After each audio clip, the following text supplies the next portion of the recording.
Drink water. Become moist. Snack time!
Hello and welcome back, everyone. It is your local tiger librarian, Vexen Cat, and we're going to be returning to Sense and Sensibility.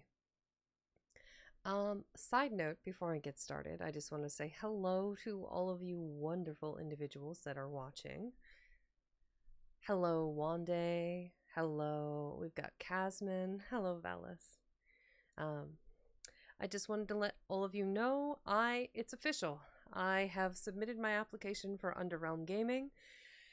I hope they like my video. I was a little bit silly. I had a couple of clips. I don't know what I'm doing, so pray. Pray for me, please, Jesus. Anyway, yes, so we have Sense and Sensibility. I'm thinking between today's session and maybe a longer session on Sunday, maybe. I'll be able to finish Sense and Sensibility, and then we can get started on Spooktober. And I pray. Oh, thank you, Wande. Everyone's prayer. Put prayer emotes in chat, please. Oh man. Yes, I am getting ready, I guess, as best as I'm able. Hopefully it goes well. Even if it doesn't, it's not going to change one whit how I feel about them, their content, or how amazing they all are, and how joyful I am to be a part of their community. So one of the things I have to say, last stream, I was stressed because OBS was like, honestly, it was cooking my CPU. I was at like 60%. But Waldosis recently did an OBS overhaul video that they posted in their Discord. I'll be sure to grab that a little bit later, unless Valis, if you want to grab that link for the YouTube from their announcements channel. It changed, dramatically changed, like how OBS is running for me right now. I went from 60% to 7.5 is where it's holding right now. 5.7. It's well under 10%, and I feel like, yes, perfect. Thank you so much.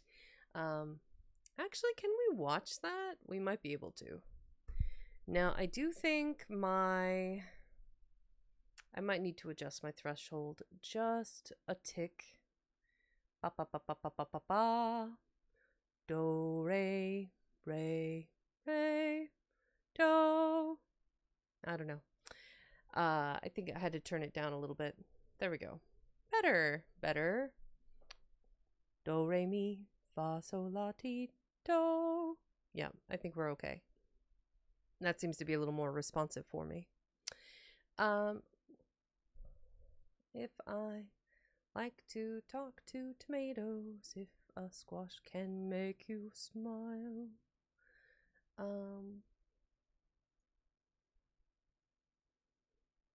Also, side note, that is not correct. We'll pin that. Yeah, sure, that's fine.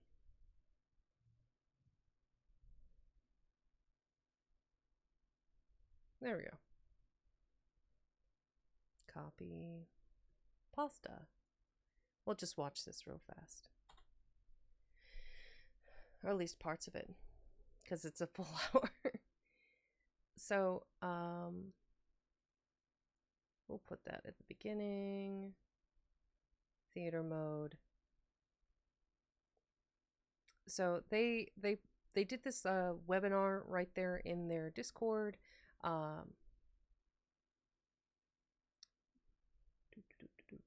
we go.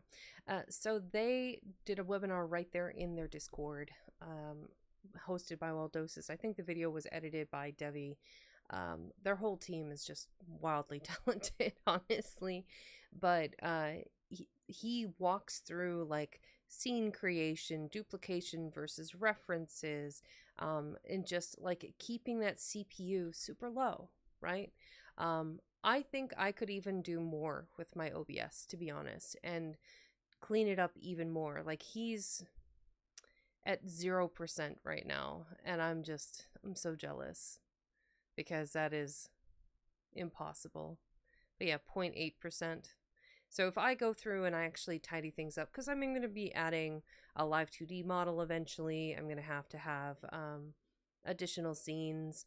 I am very seasonally motivated, so I tend to have different seasons. And so it just going through and editing OBS so that way it's not such a CPU hog. Life changing. So if you want to do streaming, I highly recommend watching the video, especially if you use OBS. If you are using, I think the other one is Stream Elements. Good luck. Godspeed. I don't use that one. But yeah, let's get back to what we're actually here for today. We're going to continue off where we left off at chapter 37. Yes, 37. We're about a little, I think, right around 100 pages. There's some info.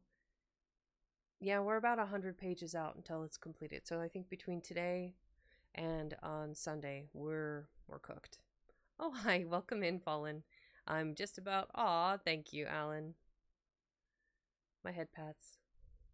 Pats and lurks for the homies, heck yeah.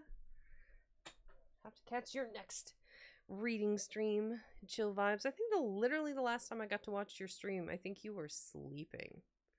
It was very, very calm. I'll give you that, but I think you had stepped away or something. But yes, if somebody could give Fallen and Alan shouties, that would be nice. Fallen Thespian is another creator here on Twitch, based in the UK. Wonderful orator, variety stream gamer, all around amazing individual. I greatly enjoy his content when I get time and I'm not working, so I can actually fully invest. And then, of course, Alan and Bill the Duck is another booktuber or reading streamer. Also, don't forget to use your writing and reading categories. And if you're following that category, be sure to make sure that only good faith actors are using the category. Because if they're sitting there playing a game and neither reading nor writing, that kind of defeats the purpose of having our brand new category for us. So, all right, let's get started here.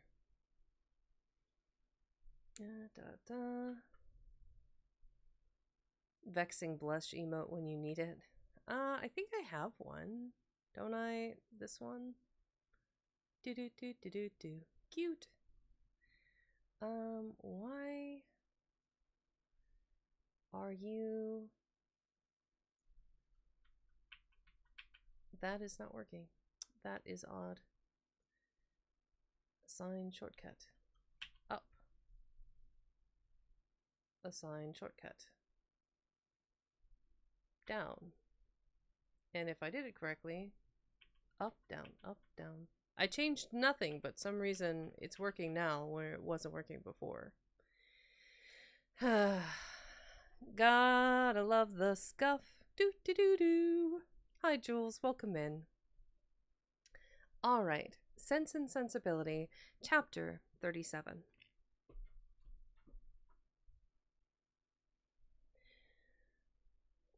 Mrs. Palmer was so well at the end of a fortnight that her mother felt it no longer necessary to give up the whole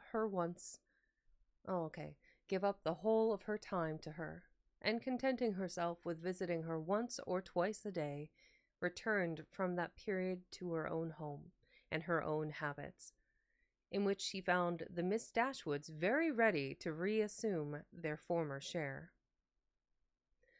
About the third or fourth morning after their being thus resettled in Berkeley Street, Mrs. Jennings, on returning from her ordinary visit to Mrs. Palmer, entered the drawing-room where Eleanor was sitting by herself, with an air of such hurrying importance as prepared her to hear something wonderful, and giving her time only to form that idea, began directly to justify it by saying, "Lord, My dear Miss Dashwood, have you heard the news? No, ma'am. What is it? Something so strange. But you shall hear it all. When I got to Mr. Palmer's, I found Charlotte quite in a fuss about the child. She was sure it was very ill. It cried, and fretted, and was all over pimples.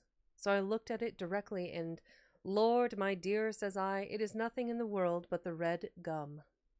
And nurse said just the same. But Charlotte, she would not be satisfied, so Mr. Donovan was sent for, and luckily he happened to be just come in from Harley Street, so he stepped over directly, and as soon as ever he saw the child, he said, just as we did, that it was nothing in the world but the red gum. And then Charlotte was easy. And so, just as he was going away again, it came into my head. I am sure I do not know how I happened to think of it, but it came into my head to ask him if there was any news.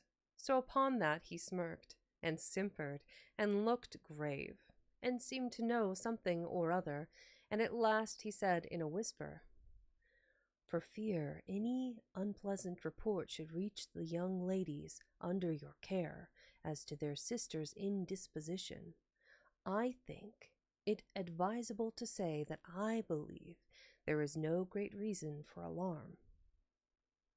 I hope Mrs. Dashwood will do very well. What? Is Fanny ill? That is exactly what I said, my dear. Lord, says I, is Mrs. Dashwood ill? So then it all came out, and the long and the short of the matter, by all I can learn, seems to be this. Mr. Edward Ferrars, the very young man I used to joke with you about. But however, as it turns out, I am monstrous glad there never was anything in it. Mr. Edward Ferrars, it seems, has been engaged above the 12th month to my cousin Lucy. There's for you, my dear, and not a creature knowing a syllable of the matter except Nancy. Could you have believed such a thing possible? There is no great wonder in their liking one another, but that matters should be brought so forward between them, and nobody suspect it. That is strange. I never happened to see them together, or I am sure I should have found it out directly. Well, and so this was kept a great secret, for fear of Mrs. Ferrars, and neither she nor your brother or sister suspected a word of the matter till this very morning. Poor Nancy, who, you know, is a well-meaning creature, but no conjurer, popped it all out. Lord, thinks she to herself, they are all so fond of Lucy. To be sure, they will make no difficulty about it. And so away she went to your sister, who was sitting all alone at her carpet work, little suspecting what was to come, for she had just been saying to your brother, only 5 minutes before, that she thought to make a match between Edward and some lord's daughter or other, I forget who. So you may think what a blow it was to all her vanity and pride. She fell into violent hysterics immediately, with such screams as reached your brother's ears as he was sitting in his own dressing room downstairs, thinking about writing a letter to his steward in the country. So up he flew directly, and a terrible scene took place, for Lucy was come to them by that time, little dreaming what was going on. Poor soul, I pity her, and I must say I think she was used very hardly, for your sister scolded like any fury, and soon drove her into a fainting fit. Nancy, she fell upon her knees and cried bitterly, and your brother, he walked about the room and said he did not know what to do. Mrs. Dashwood declared they should not stay a minute longer in the house, and your brother was forced to go down upon his knees too, to persuade her to let them stay until they had packed up their clothes.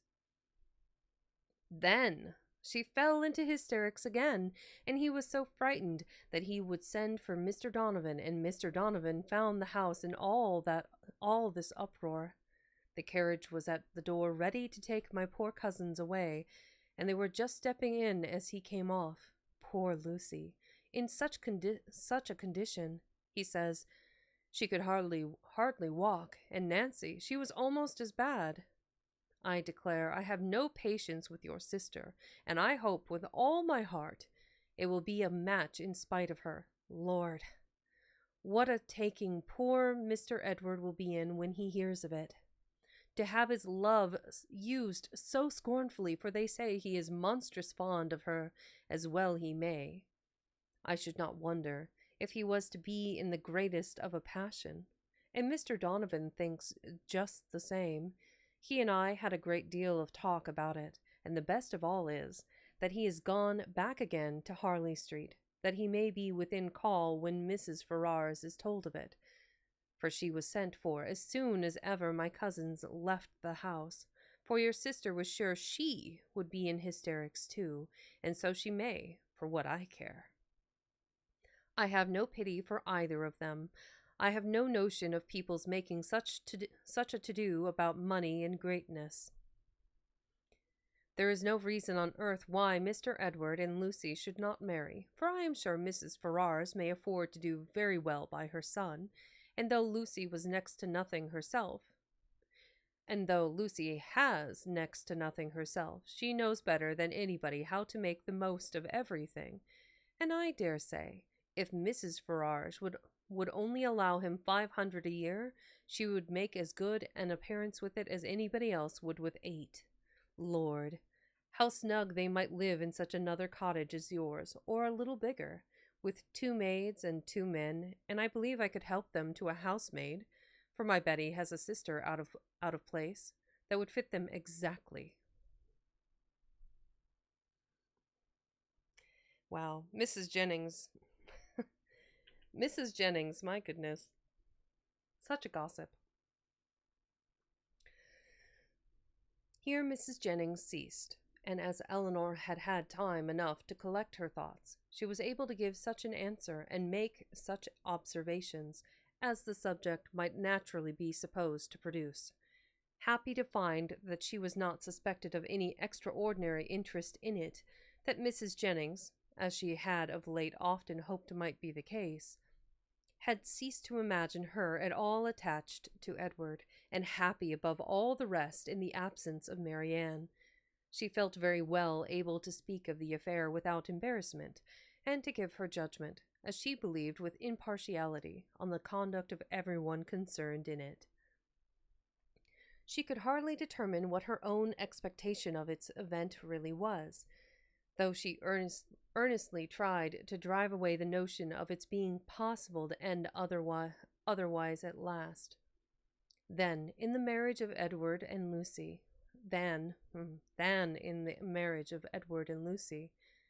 what Mrs. Ferrars would say and do, though there could not be a doubt of its nature, she was anxious to hear, and still more anxious to know how Edward would conduct himself. For him, she felt much compassion. For Lucy, very little, and it cost her some pains to procure that little. For the rest of the party, none at all. As Mrs. Jennings could talk on no other subject, Eleanor soon saw the necessity of preparing Marianne for its discussion. No time was to be lost in undeceiving her, and making her acquainted with the real truth, and in endeavoring to bring her to hear it talked of by others, without betraying that she felt any uneasiness for her sister, or any resentment against Edward. Eleanor's office was a painful one. She was going to remove what she really believed to be her sister's chief consolation, to give such particulars of Edward as she feared would ruin him forever in her good opinion, and to make Marianne, by a resemblance in their situations. I am struggling today.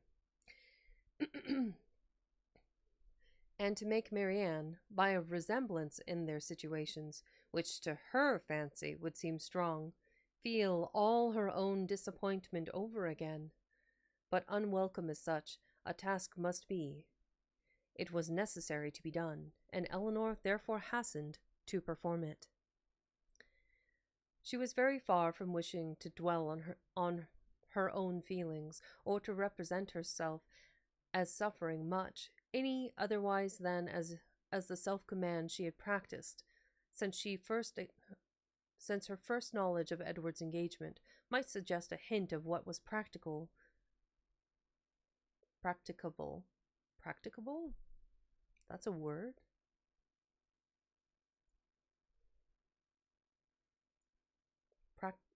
Practicable. Practicable. Able to be done or put into practice successfully. Feasible, possible, within the bounds of possibility, viable, reasonable, sensible. Practicable. Okay. Quick word. There we go.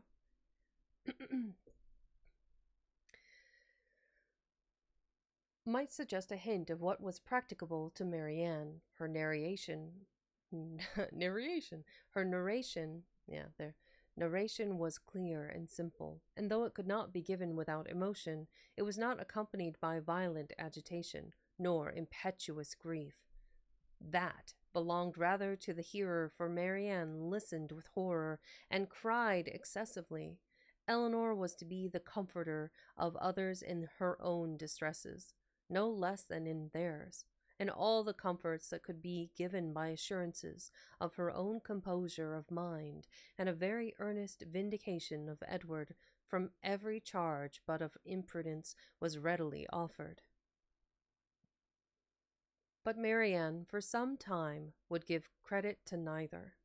Edward seemed a second Willoughby, and acknowledging, as Eleanor did, that she had loved him most sincerely, could she feel less than herself. As for Lucy Steele, she considered her so totally unamiable, so absolutely incapable of attaching a sensible man, that she could not be persuaded at first to believe, and afterwards to pardon, any former affection of Edward for her. She would not even admit it to have been natural, and Eleanor left her to be convinced that it was so, by that which only could convince her, a better knowledge of mankind. Her first communication had reached no farther than to state the fact of the engagement and the length of time it had existed. Marianne's feelings had then broken in and put an end to all regularity of detail, and for some time all that could be done was to soothe her distress, lessen her alarms, and combat her resentment. The first question on her side, which led to farther particulars, was, "How long has this been known to you, Eleanor? Has he written to you?" "I have known it these 4 months. When Lucy first came to Barton Park last November, she told me in confidence of her engagement." At these words, Marianne's eyes expressed the astonishment which her lips could not utter. After a pause of wonder, she exclaimed, 4 months? Have you known of this 4 months? Eleanor confirmed it. What? While attending me in all my misery has this been on your heart, and I have reproached you for being happy. It was not fit that you should then know how much I was the reverse. 4 months, cried Marianne again, so calm, so cheerful. How have you been supported? By feeling that I was doing my duty. My promise to Lucy obliged me to be secret. I owed it to her, therefore, to avoid giving any hint of the truth, and I owed it to my family and friends not to create in them a solicitude about me, which it could not be in my power to satisfy. Marianne seemed much struck. I have very often wished to undeceive yourself and my mother, added Eleanor, and once or twice I have attempted it, but without betraying my trust I never could have convinced you. 4 months, and yet you loved him. Yes, But I did not love only him, and while the comfort of others was dear to me, I was glad to spare them from knowing how much I felt. Now I can think and speak of it with little emotion. I would not have you suffer on my account, for I assure you I no longer suffer materially myself. I have many things to support me. I am not conscious of having provoked the disappointment by any imprudence of my own, and I have borne it as much as possible without spreading it farther. I acquit Edward of all essential misconduct. I wish him very happy, and I am so sure of his always doing his duty, that though now he may harbor some regret, in the end he must become so. Lucy does not want sense, and that is the foundation on which everything good may be built. And after all, Marianne, after all that is bewitching in the idea of a single and constant attachment, and all that can be said of one's happiness depending entirely on any particular person, it is not meant. It is not fit. It is not possible that it should be so. Edward will marry Lucy. He will marry a woman superior in person and understanding to half his sex, and time and habit will teach him to forget that he ever thought another superior to her. If such is your way of thinking, said Marianne, if the loss of what is most valued is so easily to be made up by something else, your resolution, your self-command are perhaps a little less to be wondered at. They are brought more within my comprehension. I understand you. You do not suppose that I have ever felt much. For 4 months, Marianne, I have had all this hanging on my mind, without being at liberty to speak of it to a single creature, knowing that it would make you and my mother most unhappy whenever it were explained to you, yet unable to prepare you for it in the least. It was told me. It was in a manner forced on me by the very person herself whose prior engagement ruined all my prospects, and told me, as I thought, with triumph. This person's suspicions, therefore, I have had to oppose by endeavoring to appear indifferent where I have been most deeply interested, and it has not been only once. I have had her hopes and exultation to listen to again, and again I have known myself to be divided from Edward forever, without hearing one circumstance that could make me less desire the connection. Nothing has proved him unworthy, nor has anything declared him indifferent to me. I have had to contend against the unkindness of his sister and the insolence of his mother, and have suffered the punishment of an attachment without enjoying its advantages. Xbox 9488 just followed. Welcome in, Xbox. Thank you for the follow. And all this has been going on at a time when, as you too well know, it has not been my only unhappiness. If you can think me capable of ever feeling, surely you may suppose that I have suffered now. The composure of mind with which I have brought myself at present to consider the matter, the consolation that I have been willing to admit, have been the effect of constant and painful exertion. They did not spring up of themselves. They did not occur to relieve my spirits at first. No, Marianne. Then, if I had not been bound to silence, perhaps nothing could have kept me entirely, not even what I owed to my dearest friends, from openly shewing that I was very unhappy. Marianne was quite subdued. Hello, awesome streamer. I am a Xbox in Switch player, and what did I miss in the story? What story is it? I am currently reading Sense and Sensibility. It is a story written by Jane Austen in the 1800s. It's a story about two sisters that are essentially figuring out their life's passions. One sister is very sensible, and one sister has a lot of sense. And you would think that those two words mean the same thing, but in Sensibility, it meant the emotional. She's an emotional sister, that's Marianne, and the common sense, the like quieter, more stoic sister is Eleanor. And Eleanor is now telling Mary Ann, her younger sister, of what happened that stopped her from being able to marry the man she loved.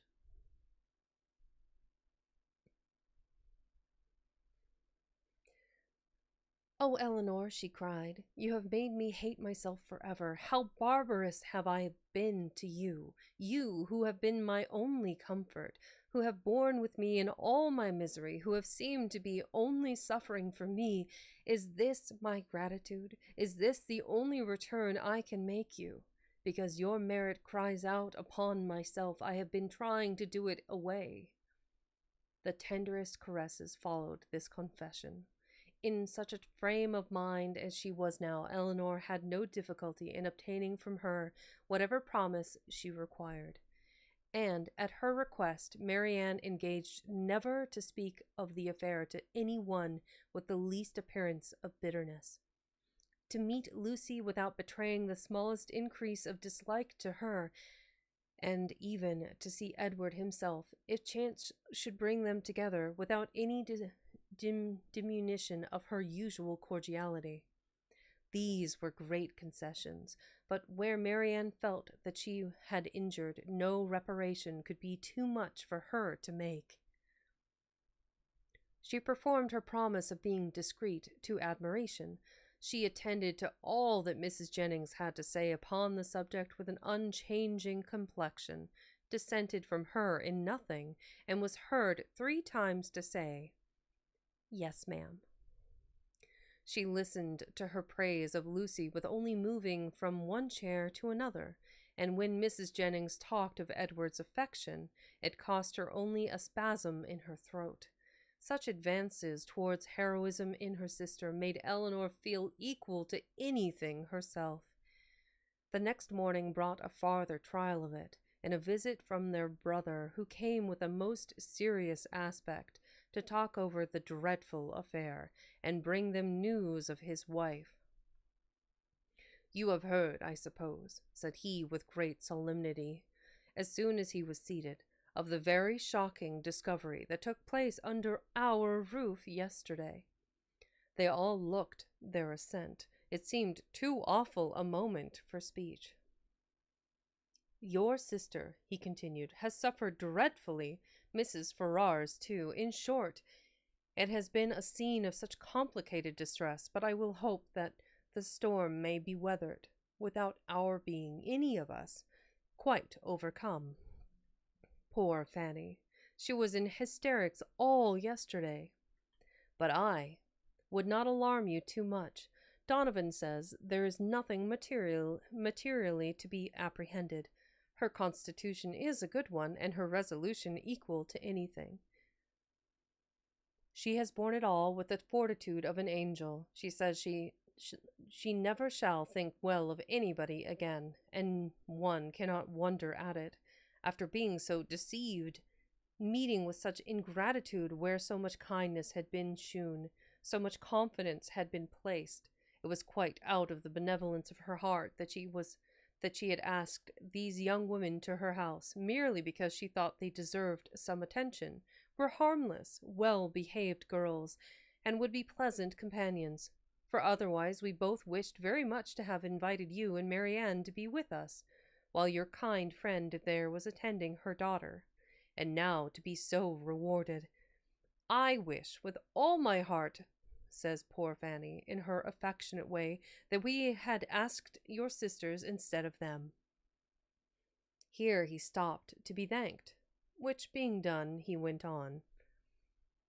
Imagine wanting to be thanked because now his wife wanted them to come to stay with them rather than the Steele sisters.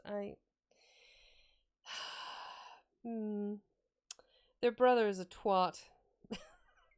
I'm sorry, a twat, I believe is the correct pronunciation. What poor Mrs. Farrar suffered when first Fanny broke it to her is not to be described, while she with the truest affection had been planning a most eligible connection for him. Was it to be supposed that he could be all the time secretly engaged to another person? Such a suspicion could never have entered her head if she suspected any prepossession elsewhere. It could not be in that quarter. There, to be sure, said she, I might have thought myself safe. She was quite in an agony. We consulted together, however, as to what should be done. And at last she determined to send for Edward. He came, but I am sorry to relate what ensued. All that Mrs. Ferrars could say to make him put an end to the engagement, assisted too, as you may well suppose, by my arguments and Fanny's entreaties, was of no avail. Duty, affection, everything was disregarded. I never thought Edward so stubborn, so unfeeling before. His mother explained to him her liberal designs in case of his marrying Miss Morton, told him she would settle on him the Norfolk estate, which, clear of land tax, brings in a good 1,000 a year, offered, even when matters grew desperate, to make it 1,200, and, in opposition to this, if he still persisted in this low connection, represented to him the certain penury that must attend the match. His own £2,000, she protested, should be his all. She would never see him again, and so far would she be from affording him the smallest assistance, that if he were to enter into any profession with a view of better support, she would do all in her power to prevent his advancing in it. Here Marianne, in an ecstasy of indignation, clapped her hands together and cried, "Gracious God! Can this be possible?" "Well, may you wonder, Marianne," replied her brother, "at the obstinacy which could resist such arguments as these. Your exclamation is very natural."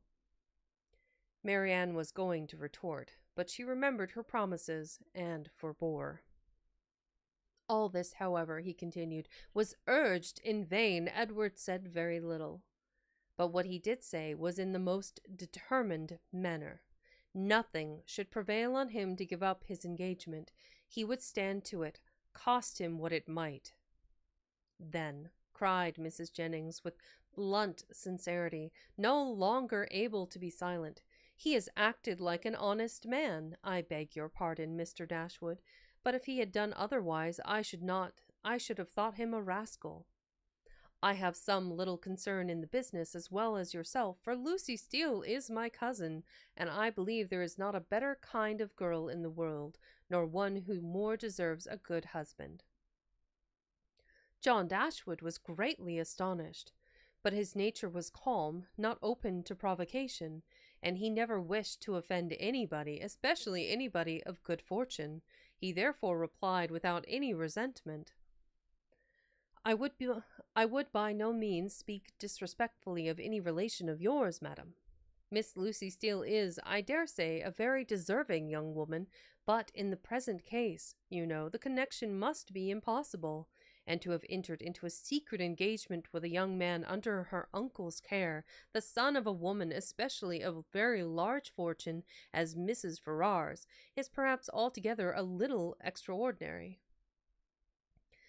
In short, I do not mean to reflect upon the behavior of any person whom you have a regard for, Mrs. Jennings.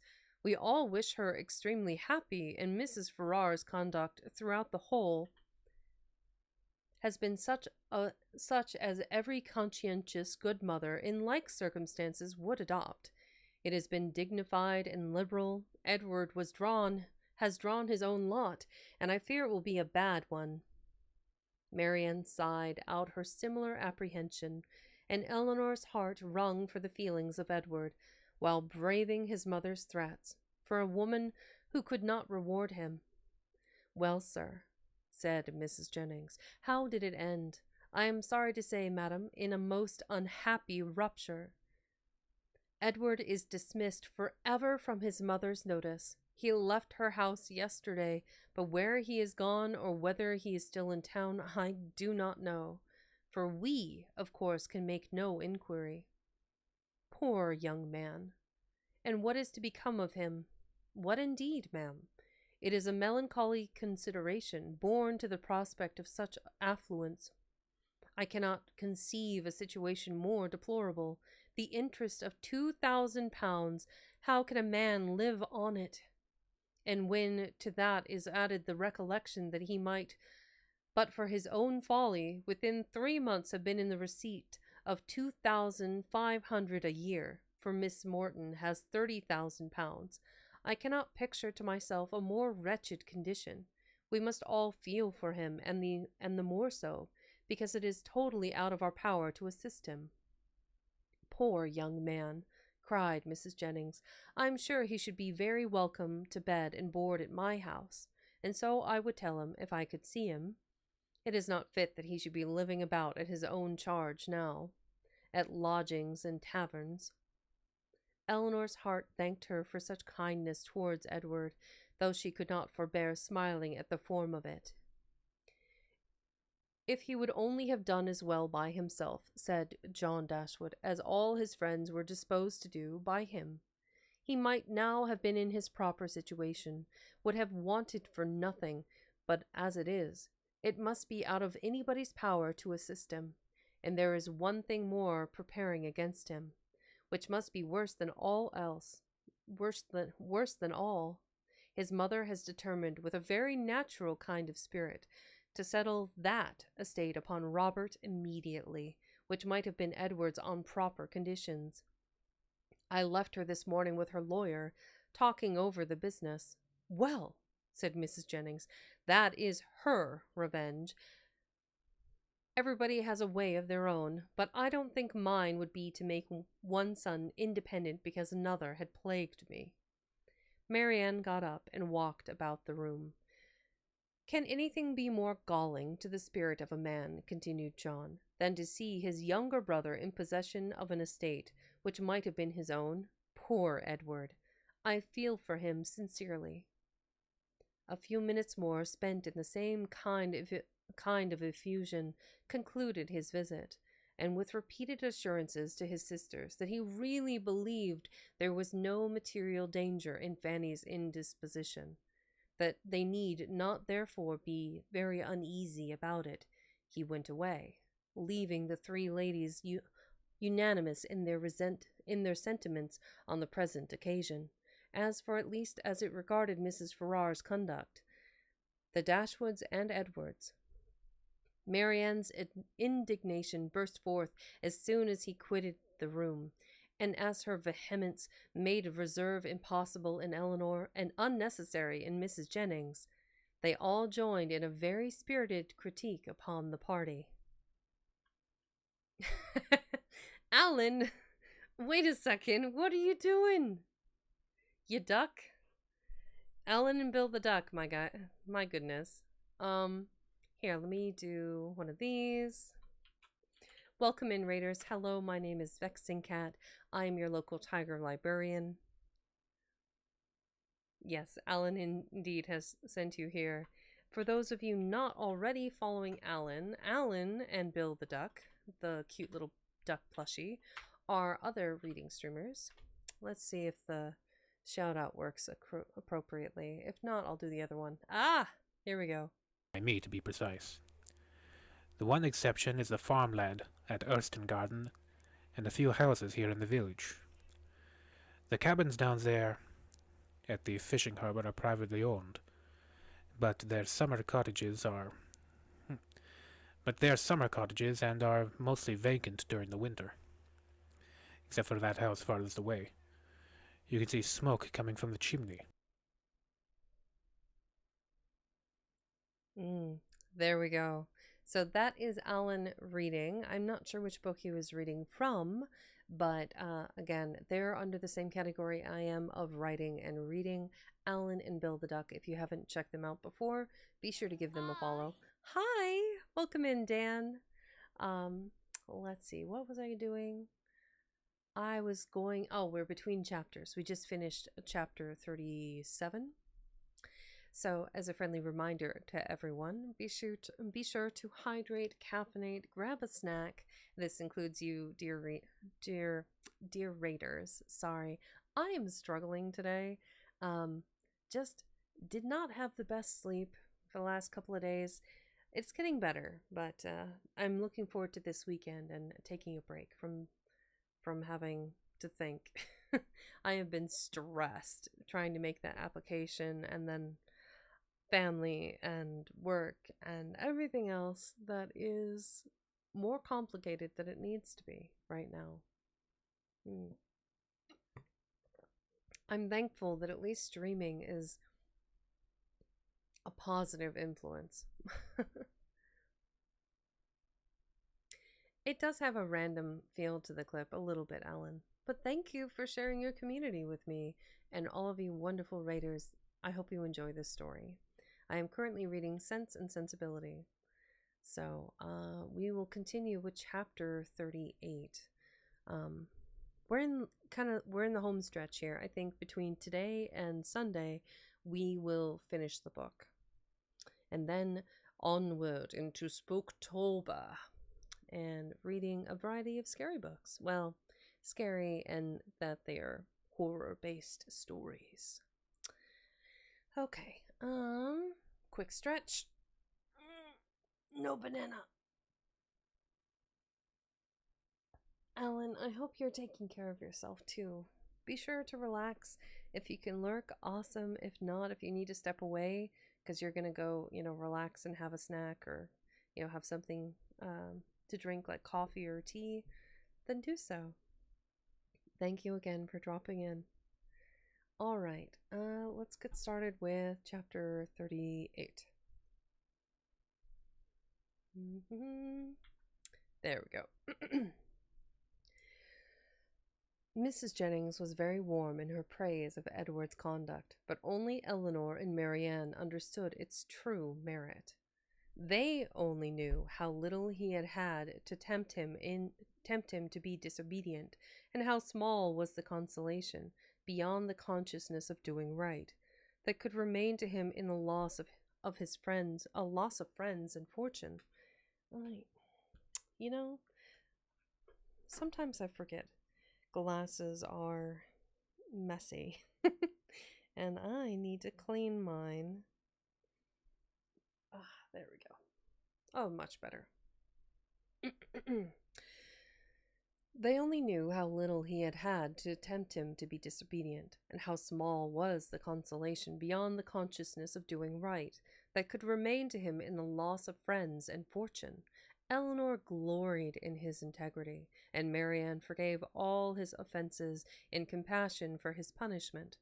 But though confidence between them was, by this public discovery, restored to its proper state, it was not a subject on which either of them were fond of dwelling when alone.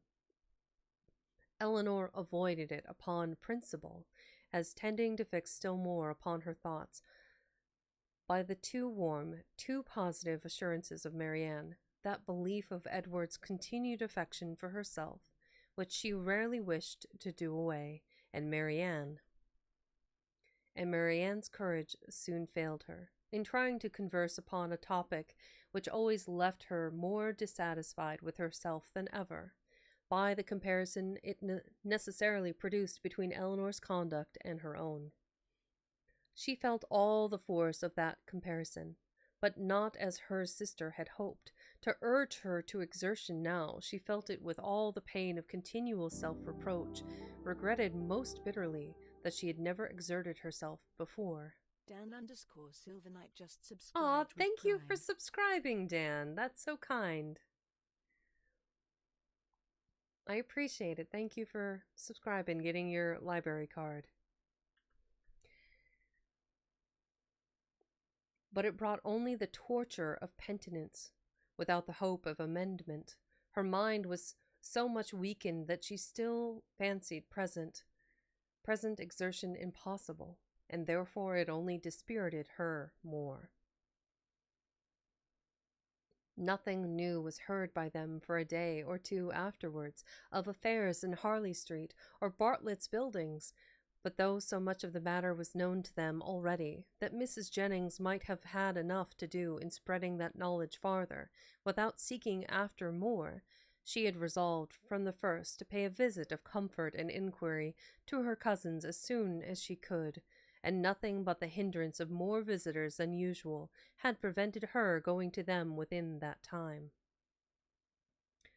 The third day succeeding their knowledge of the particulars was so fine, so beautiful a Sunday as to draw many to Kensington Gardens, though it was only the second week in March. Mrs. Jennings and Eleanor were of the number, but Marianne, who knew that the Willoughbys were again in town and had a constant dread of meeting them, chose rather to stay at home than venture into so public a place. An intimate acquaintance of Mrs. Jennings joined them soon after they entered the gardens, and Eleanor was not sorry that by her continuing with them and engaging all Mrs. Jennings' conversation, she was herself left to quiet reflection. She saw nothing of the Willoughbys, nothing of Edward, and for some time nothing of anybody who could, by any chance, whether grave or gay, be interesting to her. But at last she found herself with some surprise accosted by Miss Steele, who thought, looking rather shy, expressed great satisfaction in meeting them, and on receiving encouragement from the particular kindness of Mrs. Jennings, left her own party for a short time to join theirs. Mrs. Jennings immediately whispered to Eleanor, "Get it all out of her, my dear. She will tell you anything if you ask. You see, I cannot leave Mrs. Clark." It was lucky, however, for Mrs. Jennings' curiosity, and Eleanor's too, that she would tell anything without being asked, for nothing would otherwise have been learnt. "I am so glad to meet you," said Miss Steele, taking her familiarly by the arm, "for I wanted to see you of all things in the world," and then lowering her voice, "I suppose Mrs. Jennings has heard all about it. Is she angry?" "Not at all, I believe, with you." "That is a good thing. And Lady Middleton, is she angry?" "I cannot suppose it possible that she should by the seashore. I cannot suppose it possible that she should." "I am monstrous glad of it. Good gracious, I have had such a time of it. I never saw Lucy in such a rage in my life. She vowed at first she would never trim me up a new bonnet, nor do anything else for me again, so long as she lived, but now she is quite come to, and we are as good friends as ever. Look, she made me this bow to my hat, and put in the feather last night. There now, you are going to laugh at me too, but why should not I wear pink ribbons? I do not care if it is the doctor's favorite color. I am sure, for my part, I should never have known he did like it better than any other color, if he had not happened to say so. My cousins have been so plaguing me, I declare sometimes I do not know which way to look before them." She had wandered away to a subject on which Eleanor had nothing to say, and therefore soon judged it expedient to find her way back again to the first. "Well, but Miss Dashwood, speaking triumphantly, people may say what they choose about Mr. Ferrars declaring he would not have Lucy, for it's no such a thing, I can tell you, and it's quite a shame for such ill-natured reports to be spread abroad. Whatever Lucy might think about it herself, you know it has no business of other people to set it down for certain." Welcome in, Tea Turtle. Folks, Tea Turtle is another reading streamer that I had the pleasure of finding on Wednesday. If you haven't seen their content, I know we just did a shouty. We might be able to do another one for Tea Turtle here. I hope you are doing well, Tea Turtle, and how are you enjoying the writing and reading category?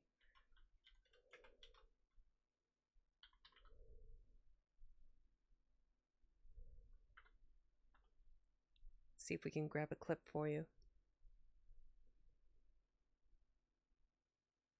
I'm so tempted to give you Another one of your $150 models, just to an stop older one, I'm assuming. I told Rex that, and he said, "What if I give you 151 to keep going?" that motherfucker. I would have to.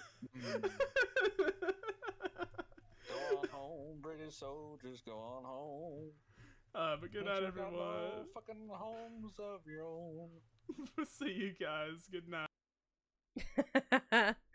Oh dear. That interesting. Yes. So I use Twitch Guru to pull my clips. I haven't found a website yet since Twitch Guru, but it does seem to pull clips from like ages ago, which seems so strange to me. But yeah. So welcome in, T Turtle. Enjoy the stream. I'm continuing on with chapter, I believe this is 38.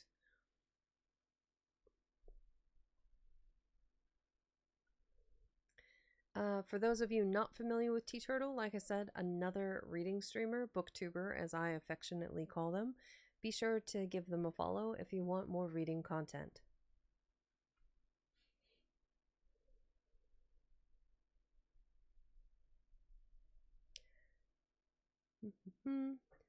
Well, but Miss Dashwood speaking triumphantly, people may say what they choose about Mr. Ferrars declaring he would not have Lucy, for it's no such a thing, I can tell you.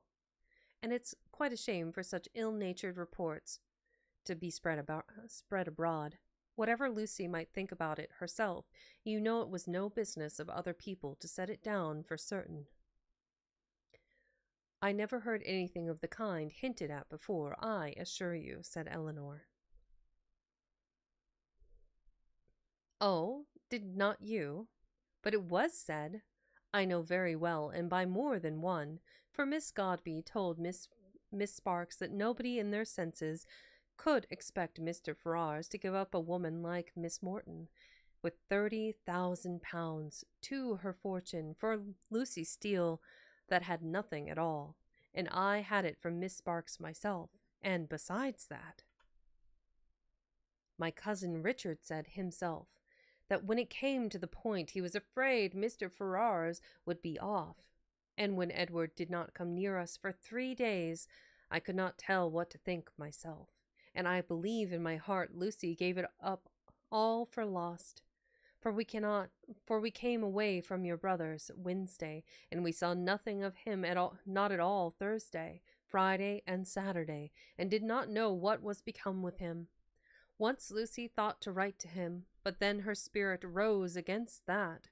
However, this morning he came, just as we came home from church, and then it all came out, how he had been sent for Wednesday to Harley Street, and been talked to by his mother and all of them, and how he had declared before them all that he loved nobody but Lucy, and nobody but Lucy would he have, and how he had been so worried by what passed, that as soon as he had went away from his mother's house, he had got upon his horse and rid into the country somewhere or other, and how he had stayed about at an inn all Thursday and Friday, on purpose to get the better of it.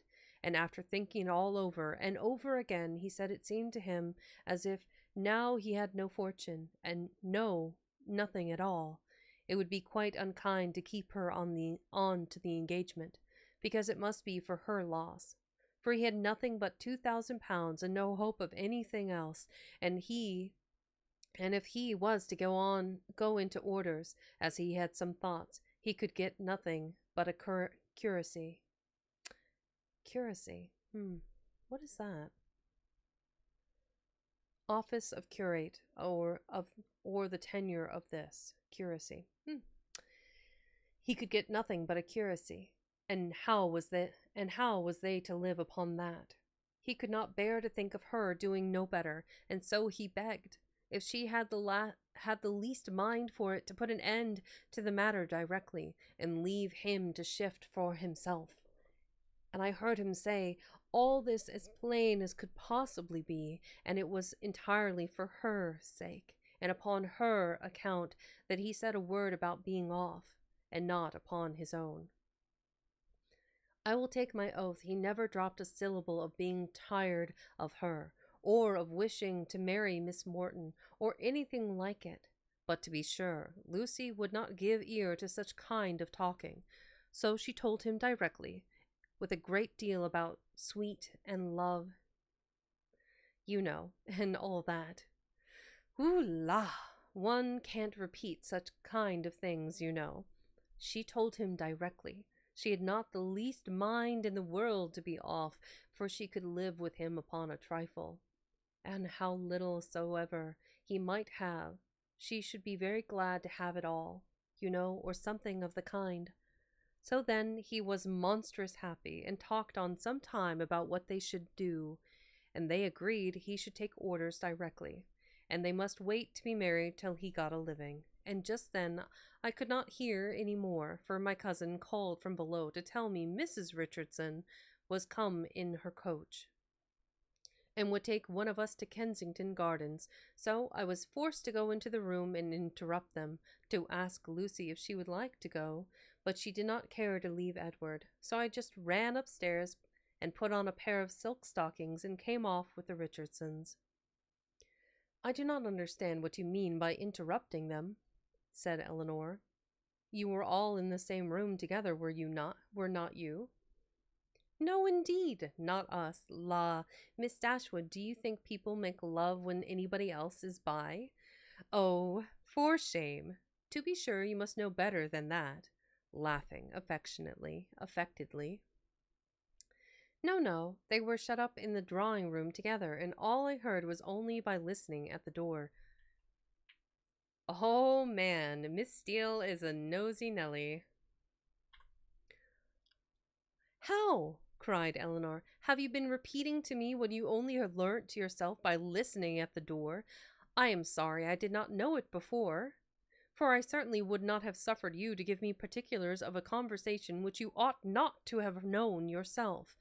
How could you behave so unfairly by your sister? Oh, la, there is nothing in that. I only stood at the door and heard what I could, and I'm sure Lucy would have done just the same by me, for a year or two back, when Martha Sharp and I had so many secrets together, she never made any bones of hiding in a closet, or behind a chimney-board, or on purpose to hear what we said. Eleanor tried to talk of something else, but Miss Steele could not be kept beyond a couple of minutes from what was uppermost in her mind. Edward talks of going to Oxford soon, said she, but now he is lodging at Pall Mall. What an ill-natured woman his mother is, ain't she? Ugh. Aren't she? Ain't she? I'm guessing ain't she? And your brother and sister were not very kind. However, I shan't say anything against them to you. And to be sure, they did send us home in their own chariot, which was more than I looked for, and for my part, I was all in a fright for fear your sister should ask us for the huswives. Ask us for the huswives she gave us a day or two before. But however, nothing was said about them, and I took care to keep mine out of sight. Edward have got some business at Oxford, he says, so he must go there for a time, and after that, as soon as he can light upon a bishop, he will be ordained. I wonder what curacy he will get. Good gracious! Giggling as she spoke, I'd lay my life I know what my cousins will say when they hear of it. They will tell me I should write to the doctor to get Edward the curacy of his new living. I know they will, but I am sure I would do no such a thing for all the world. La, I shall say directly, I wonder how you could think of such a thing. I write to the doctor, indeed. Well, said Eleanor, it is a comfort to be prepared against the worst. You have got your answer ready. Miss Steele was going to reply on the same subject, but the approach of her own party made another more necessary. Oh, la, here come the Richardsons. I have a vast deal more to say to you, but I must not stay away from them any longer. I assure you, they are very genteel people. He makes a monstrous deal of money, and they keep their own coach. I have not time to speak to Mrs. Jennings about it myself. But pray, tell her I am quite happy to hear she is not in anger against us, and Lady Middleton the same. And if anything should happen to take you and your sister away, and Mrs. Jennings should want company, I'm sure we should be very glad to come and stay with her for as long a time as she likes. I suppose Lady Middleton won't ask us any more this bout. Goodbye. I'm sorry Miss Marianne was not here. Remember me kindly to her, if you have not got your spotted muslin on. I wonder you was not afraid of its being torn. The way she speaks. Oh, God. It just makes my eyes cross. My goodness.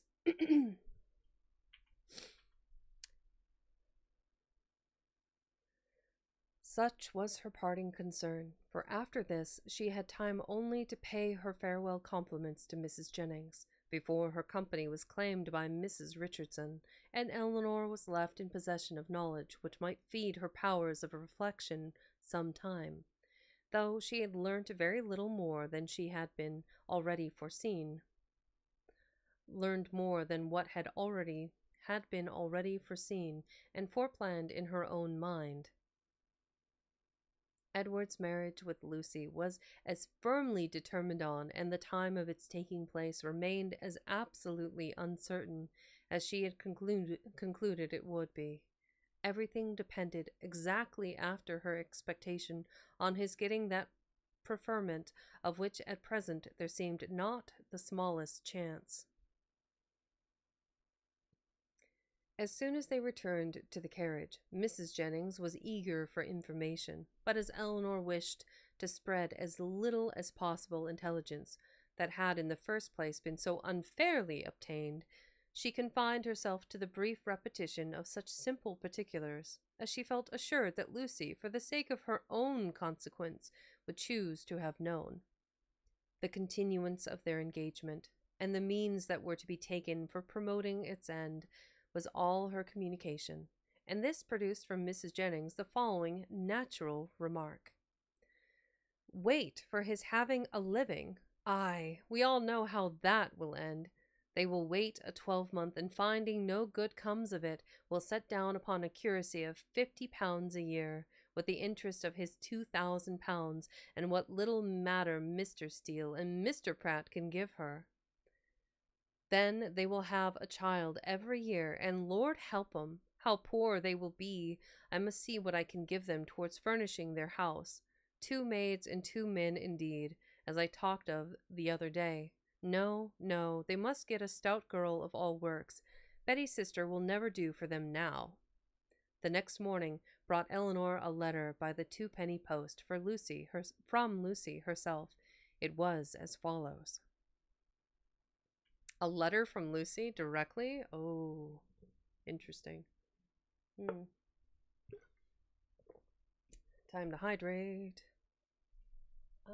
Let's grab this real quick.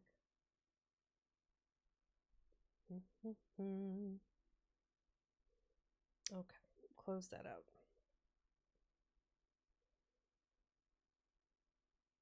Oh, my motor arrived. I'll have to install that later. Okay.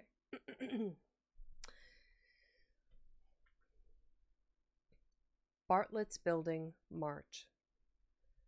I hope my dear Miss Dashwood will excuse the liberty I take of writing to her, but I know your friendship for me will make you pleased to hear such a good account of myself and my dear Edward. After all the troubles we have went through lately, therefore will make no more apologies, but proceed to say that, thank God, though we have suffered dreadfully, we are both quite well now, and as happy as we must always be in one another's love. We have had great trials and great persecutions, but, however, at the same time gratefully acknowledge many friends, yourself not the least among them, whose great kindness I shall always thankfully remember, as will Edward too, who I have told of it. 1 second. Pardon. My goodness. I am sure you will be glad to hear, as likewise dear Mrs. Jennings, I spent 2 happy hours with him yesterday afternoon. He would not hear of our parting, though earnestly did I, as I thought my duty required, urge him to it for prudence sake, and would have parted forever on the spot, would he consent to it? But he said it should never be. He did not regard his mother's anger while he could have my affections. Our prospects are not very bright, to be sure, but we must wait and hope for the best.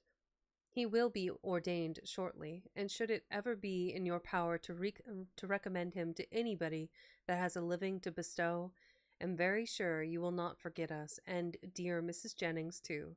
Trust she will speak a good word for us to Sir John, or Mr. Palmer, or any friend that may be able to assist us. Poor Anne was much to blame for what she did, but she did it for the best, so I say nothing. Hope Mrs. Jennings won't think it too much trouble to give us a call, should she come this way any morning. 'Twould be a great kindness, and my cousins would be proud to know her. My paper reminds me to conclude, and begging to be most gratefully and respectfully remembered to her, and to Sir John and Lady Middleton, and the dear children, when you chance to see them, and love to Miss Marianne. I am, etc., and etc.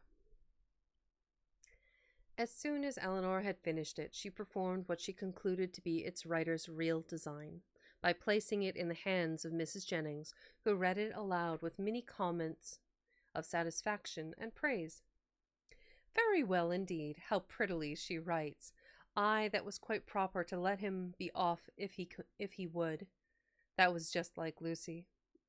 Poor soul. I wish I could get him a living with all my heart. She calls me dear Mrs. Jennings, you see. She is a good-hearted girl as ever lived.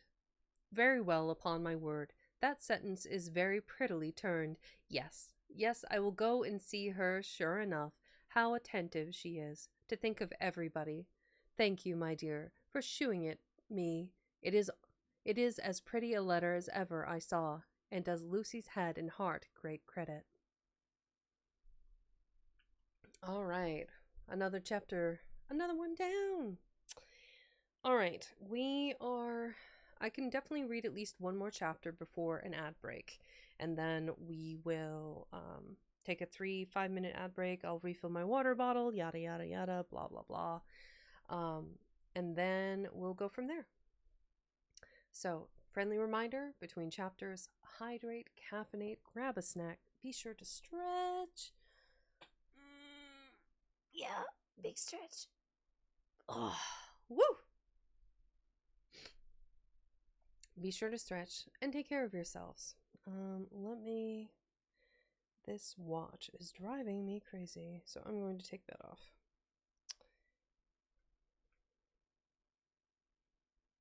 Something about that material just feels weird. All right, we are on to chapter 39.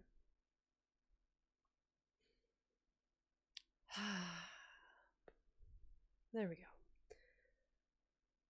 The Miss Dashwoods had now been rather more than 2 months in town, and Marianne's impatience to be gone increased every day.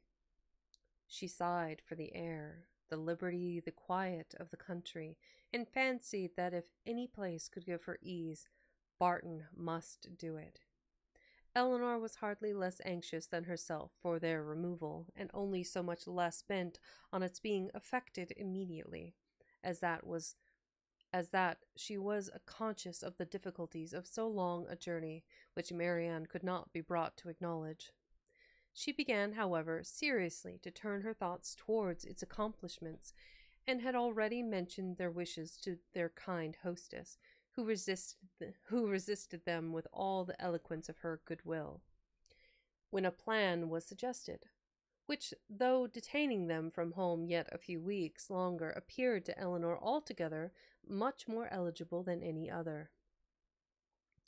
The Palmers were to remove to Cleveland about the end of March, for the Easter holidays, and Mrs. Jennings, with both her friends, received a very warm invitation from Charlotte to go with them. This would not, in itself, have been sufficient for the delicacy of Miss Dashwood, but it was enforced with so much real politeness by Mr. Palmer himself, as joined to the very great amendment of his manners towards them since her sister had been known to be unhappy, induced her to accept it with pleasure. When she told Marianne what she had done, however, her first reply was not very auspicious. "Cleveland?" she cried with great agitation. "No, I cannot go to Cleveland." "You forget," said Eleanor gently, "that its situation is not, that it is not in the neighborhood of, but it is in Somersetshire. Somersetshire, there we go. But it is in Somersetshire. I cannot go into Somersetshire, there where I looked forward to going. No, Eleanor, you cannot expect me to go there." Eleanor would not argue upon the propriety of overcoming such feelings. She only endeavored to counteract them by working on others, and represented it, therefore, as a measure which would fix the time of her returning to that dear mother whom she so much wished to see, in a more eligible, more comfortable manner than any other plan could do, and perhaps without any greater delay, from Cleveland, which was within a few miles of Bristol. The distance to Barton was not beyond 1 day, though a long day's journey, and their mother's servant might easily come there to attend them down. And as there could be no occasion for their staying above a week at Cleveland, they might now be at home in little more than 3 weeks' time. As Marianne's affection for her mother was sincere, it must triumph with little difficulty over the imaginary evils she had started. Mrs. Jennings was so far from being weary of her guests that she pressed them very earnestly to return with her again from Cleveland. Eleanor was grateful for the attention, but it could not alter their design, and their mother's concurrence being readily gained, everything relative to their return was arranged as far as it could be, and Marianne found some relief in drawing up a statement of the hours that were not yet to divide her from Barton. "Ah, Colonel, I do not know what you and I shall do without the Miss Dashwoods," was Mrs. Jennings' address to him when he first called on her after their leaving her was settled. "For they are quite resolved upon going home from the Palmers, and how forlorn we shall be when I come back. Lord, we shall sit and gape at one another as dull as two cats." Perhaps Mrs. Jennings was in hopes, by this vigorous sketch of their future ennui, to provoke him to make that offer which might give himself an escape from it, and if so, she had soon afterwards good reason to think her object gained. For, on Eleanor's moving to the window to take more expeditiously the dimensions of a print which she was going to copy for her friend, he followed her to it with a look of particular meaning, and conversed with her there for several minutes. The effect of this discourse on the lady, too, could not escape her observation, for though she was too honourable to listen, and had even changed her seat on purpose that she might not hear, to one close by the pianoforte on which Marianne was playing, she could not keep herself from seeing that Eleanor changed colour, attended with agitation, and was too intent on what he said to pursue her employment, still farther in confirmation of her hopes. In the interval of Marianne's turning from one lesson to another, some words of the Colonel's inevitably reached her ear, in which he seemed to be apologizing for the badness of his house. This set the matter beyond a doubt. She wondered indeed at his thinking it necessary to do so, but supposed it to be the proper etiquette. What Eleanor said in reply she could not distinguish, but judged from the motion of her lips that she did not think that any material objection, and Mrs. Jennings commended her in her heart for being so honest. They then talked on for several minutes longer without her catching a syllable, when another lucky stop in Marianne's performance brought her these words in the Colonel's calm voice: "I am afraid it cannot take place very soon." Astonished and shocked at so unlover-like a speech, she was almost ready to cry out, "Lord, what should hinder it?" But checking her desire, confined herself in this silent ejaculation.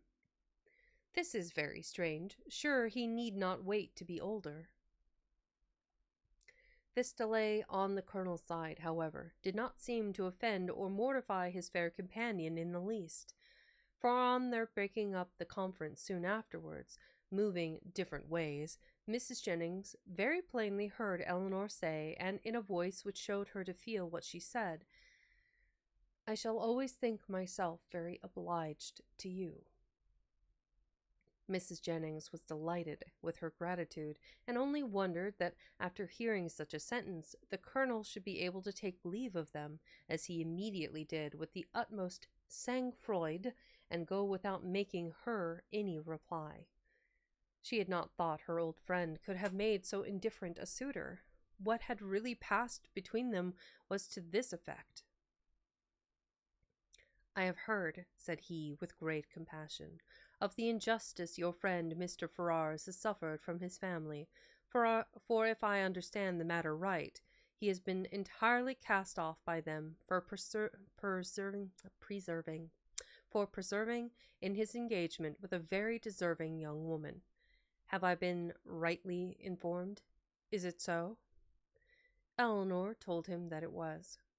"The cruelty, the impolitic cruelty," he replied with great feeling, "of dividing or attempting to divide two young people long attached to each other, is terrible. Mrs. Ferrars does not know what she may be doing, what she may drive her son to do. I have seen Mr. Ferrars 2 or 3 times in Harley Street, and am much pleased with him. He is not a young man with whom one can be ultimately acquainted in a short time, but I have seen enough of him to wish him well for his own sake, and as a friend of yours I wish it still more. I understand that he intends to take orders. Will you be so good as to tell him that the living of Delaford, now just vacant, as I am informed by this day's post, is his, if he think it worth his acceptance, but that, perhaps, so unfortunately circumstanced as he is now, it may be nonsense to appear to doubt. I only wish it were more valuable. It is a rectory, but a small one. The late incumbent, I believe, did not make more than £200 per annum, and though it is certainly capable of improvement, I fear not to such an amount as to afford him a very comfortable income, such as it is. However, my pleasure in presenting him to it will be very great. Pray assure him of it." Eleanor's astonishment at this commission could hardly have been greater, had the colonel been really making her an offer of his hand. The preferment, which only 2 days before she had considered as hopeless for Edward, was already provided to enable him to marry, and she, of all people in the world, was fixed on to bestow it. Her emotion was such as Mrs. Jennings had attributed to a very different cause. But whatever minor feelings, less pure, less pleasing, might have a share in that emotion, her esteem for the general benevolence, and her gratitude for the particular friendship which together prompted Colonel Brandon to this act, were strongly felt and warmly expressed.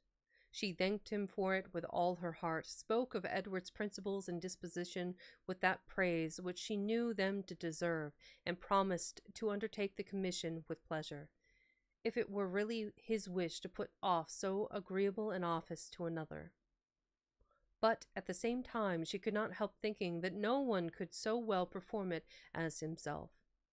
It was an office, in short, from which, unwilling to give Edward the pain of receiving an obligation from her, she would have been very glad to be spared herself. But Colonel Brandon, on motives of equal delicacy, declining it likewise, still seemed so desirous of its being given through her means, that she would not on any account make farther opposition. Edward, she believed, was still in town, and fortunately she had heard his address from Miss Steele. She could undertake, therefore, to inform him of it in the course of the day. After this had been settled, Colonel Brandon began to talk of his own advantage in securing so respectable and agreeable a neighbor, and then it was that he mentioned with regret that the house was small and indifferent, an evil which Eleanor, as Mrs. Jennings had supposed her to do, made very light of, at least as far as regarded its size. "The smallness of the house," said she. "I cannot imagine any inconvenience to them, for it will be in proportion to their family and income," by which the Colonel was surprised to find that she was considering their marriage as the certain consequence of the presentation, for he did not suppose it possible that Delaford living could supply such an income as anybody in his style of life would venture to settle on, and he said so. "This little rectory can do no more than make Mr. Ferrars comfortable as a bachelor. It cannot enable him to marry. I am sorry to say that my patronage ends with this, and my interest is hardly more extensive. If, however, by any unforeseen chance it should be in my proper power to serve him farther, I must think very differently of him from what I now do. If I am not as ready to be useful to him then as I sincerely wish I could be at present, what I am now doing indeed seems nothing at all, since it can advance him so little towards what must be his principal, his only object of happiness. His marriage must still be a distant good. At least I am afraid it cannot take place very soon." Such was the sentence which, when misheard, so justly offended the delicate feelings of Mrs. Jennings. But after this narration of what passed between Colonel Brandon and Eleanor, while they stood at the window, the gratitude expressed by the latter on their parting may perhaps appear, in general, not less reasonably excited nor properly worded than if it had arisen from an offer of marriage.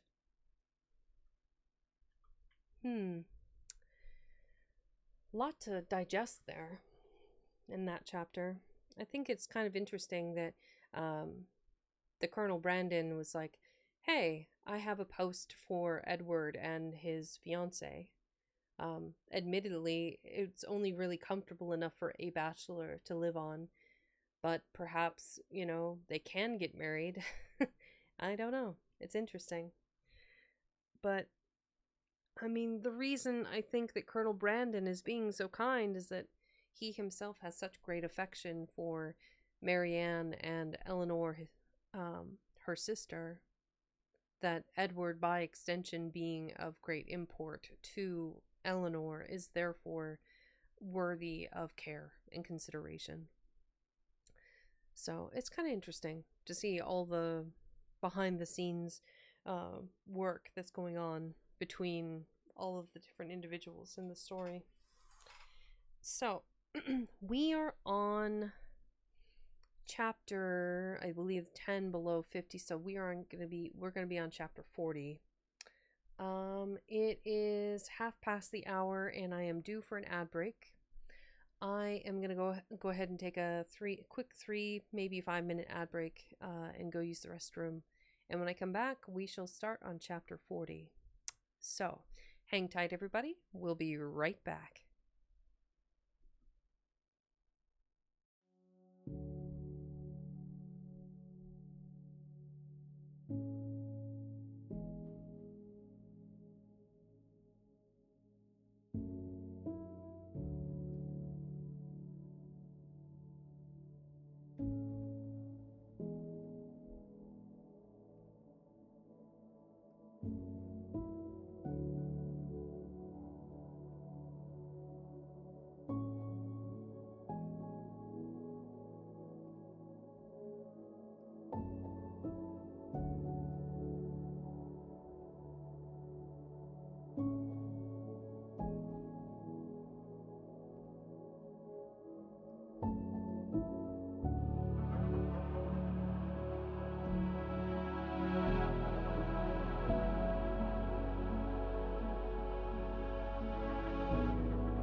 Okay, and we should be back. Ad breaks over. Excellent. Okay.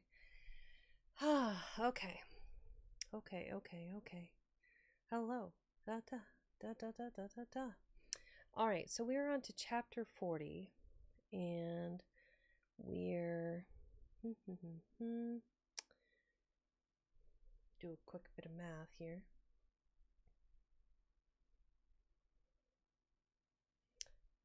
Because I don't want to overextend and have nothing to read, but at the same time, let's see. We're on. Okay, we're still in good shape. Hi, Manny. Welcome in.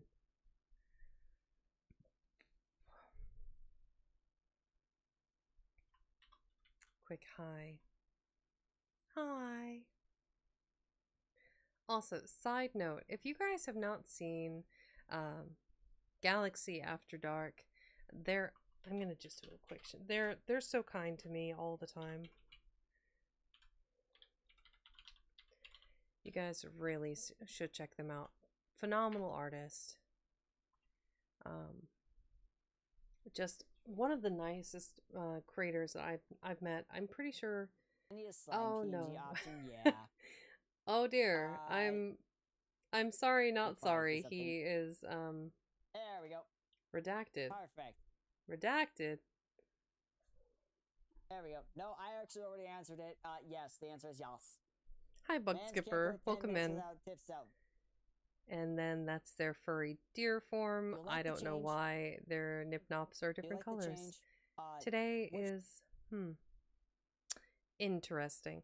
So normally they are an artist streamer, though I have seen them play a couple of games and collab with other artists. It's been really cool watching them do art together collaboratively. They also have an incredible partner, Dunwich, Dunny, who is a capybara streamer who does a variety of like reading and gaming and art, and like he's just really chill. Good people, both of them. But yeah, Manny, how did stream go? Go pretty well? I wonder if I'm pretty sure I can do another shout out here right away. So Almontis VT has been incredible, incredibly nice to me, and shouts me out almost every stream. They're just amazing and have been of great import and this help stream. in being a sounding board for content. Okay, this was an easy choice. This was an easy choice.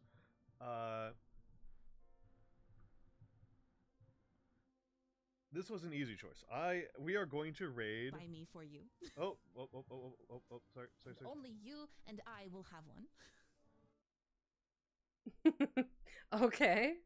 I'm not sure what the context was there, but I think you were trying to raid someone else and somebody else decided to clip you. So that was funny. But that was Almontis's PNG, their PNG tuber that they had done by Sensational VT, which another incredible artist. I believe Sensational did your live 2D model and rigging as well. I have to say, if you're looking for like a masculine male VTuber, Sensational's it. Like you can do no better. He's S tier for sure. So if you want a man that looks old and grizzled and manly, he's your guy. Sensational does a phenomenal job. Okay. Oh, now I remember what I was doing. Hold on. Haha. Gotta love ADHD. I really do. I try.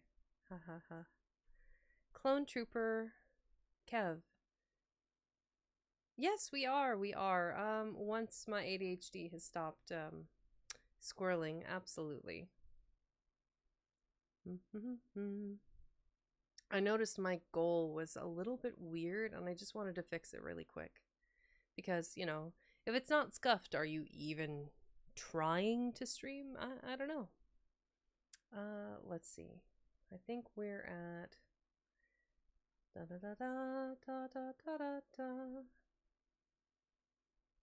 yep, that is correct. Project Hail Mary. And what was that book about?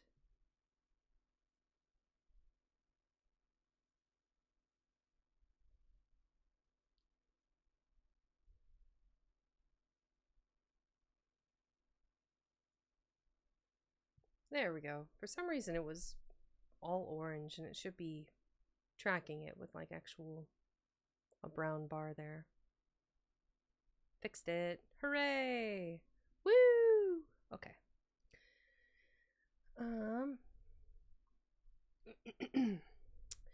Chapter 40 of Sense and Sensibility.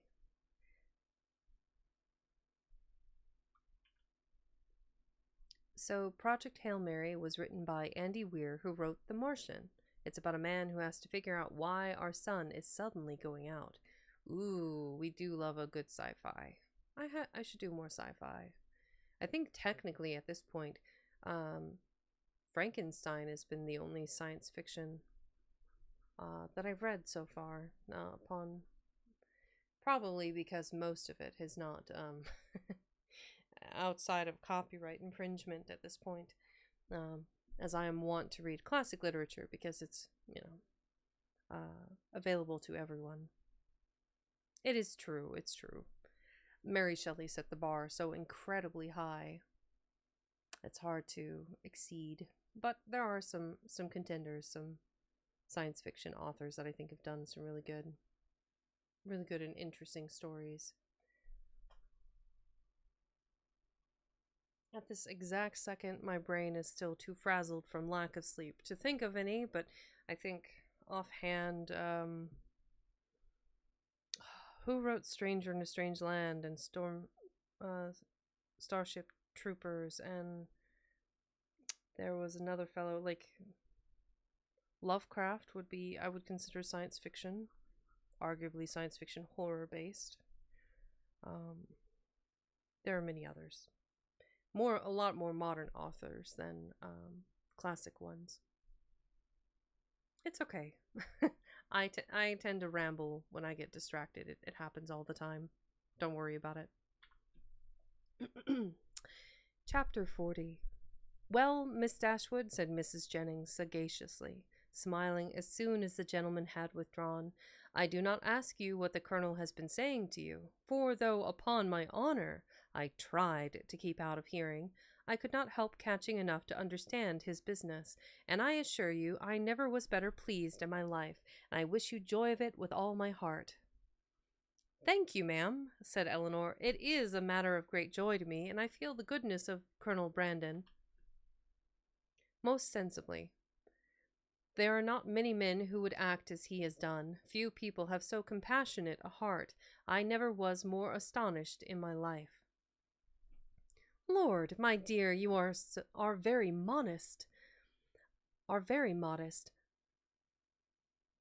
I hate that word. I ain't the least astonished at it in the world, for I have often thought of late there was nothing more likely to happen. Yeah, you judged from your knowledge of the colonel's general benevolence. but at least you could not foresee that the opportunity would so very soon occur. Opportunity, repeated Mrs. Jennings. Oh, as to that, when a man has once made up his mind to such a thing, somehow or other he will soon find an opportunity. Well, my dear, I wish you joy of it again and again, and if ever there was a happy couple in the world, I think I shall soon know where to look for them. You mean to go to the Delaford after them, I suppose, said Eleanor with a faint smile. Ay, my dear, that I do indeed. And as to the house being a bad one, I do not know what the Colonel would be at, for it is as good as one as ever I saw. He spoke of its being out of repair.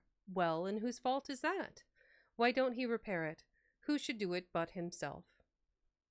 They were interrupted by the servants coming in to announce the carriage being at the door, and Mrs. Jennings, immediately preparing to go, said, "Well, my dear, I must be gone before I have had half my talk out.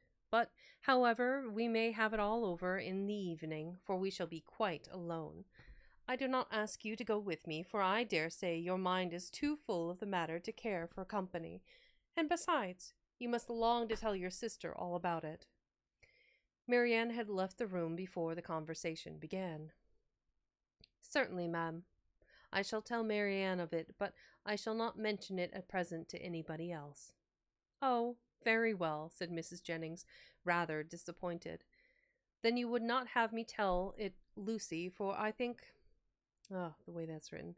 Then you would not have me tell it Lucy, for I think of going as far as Holborn today. No, ma'am, not even Lucy, if you please.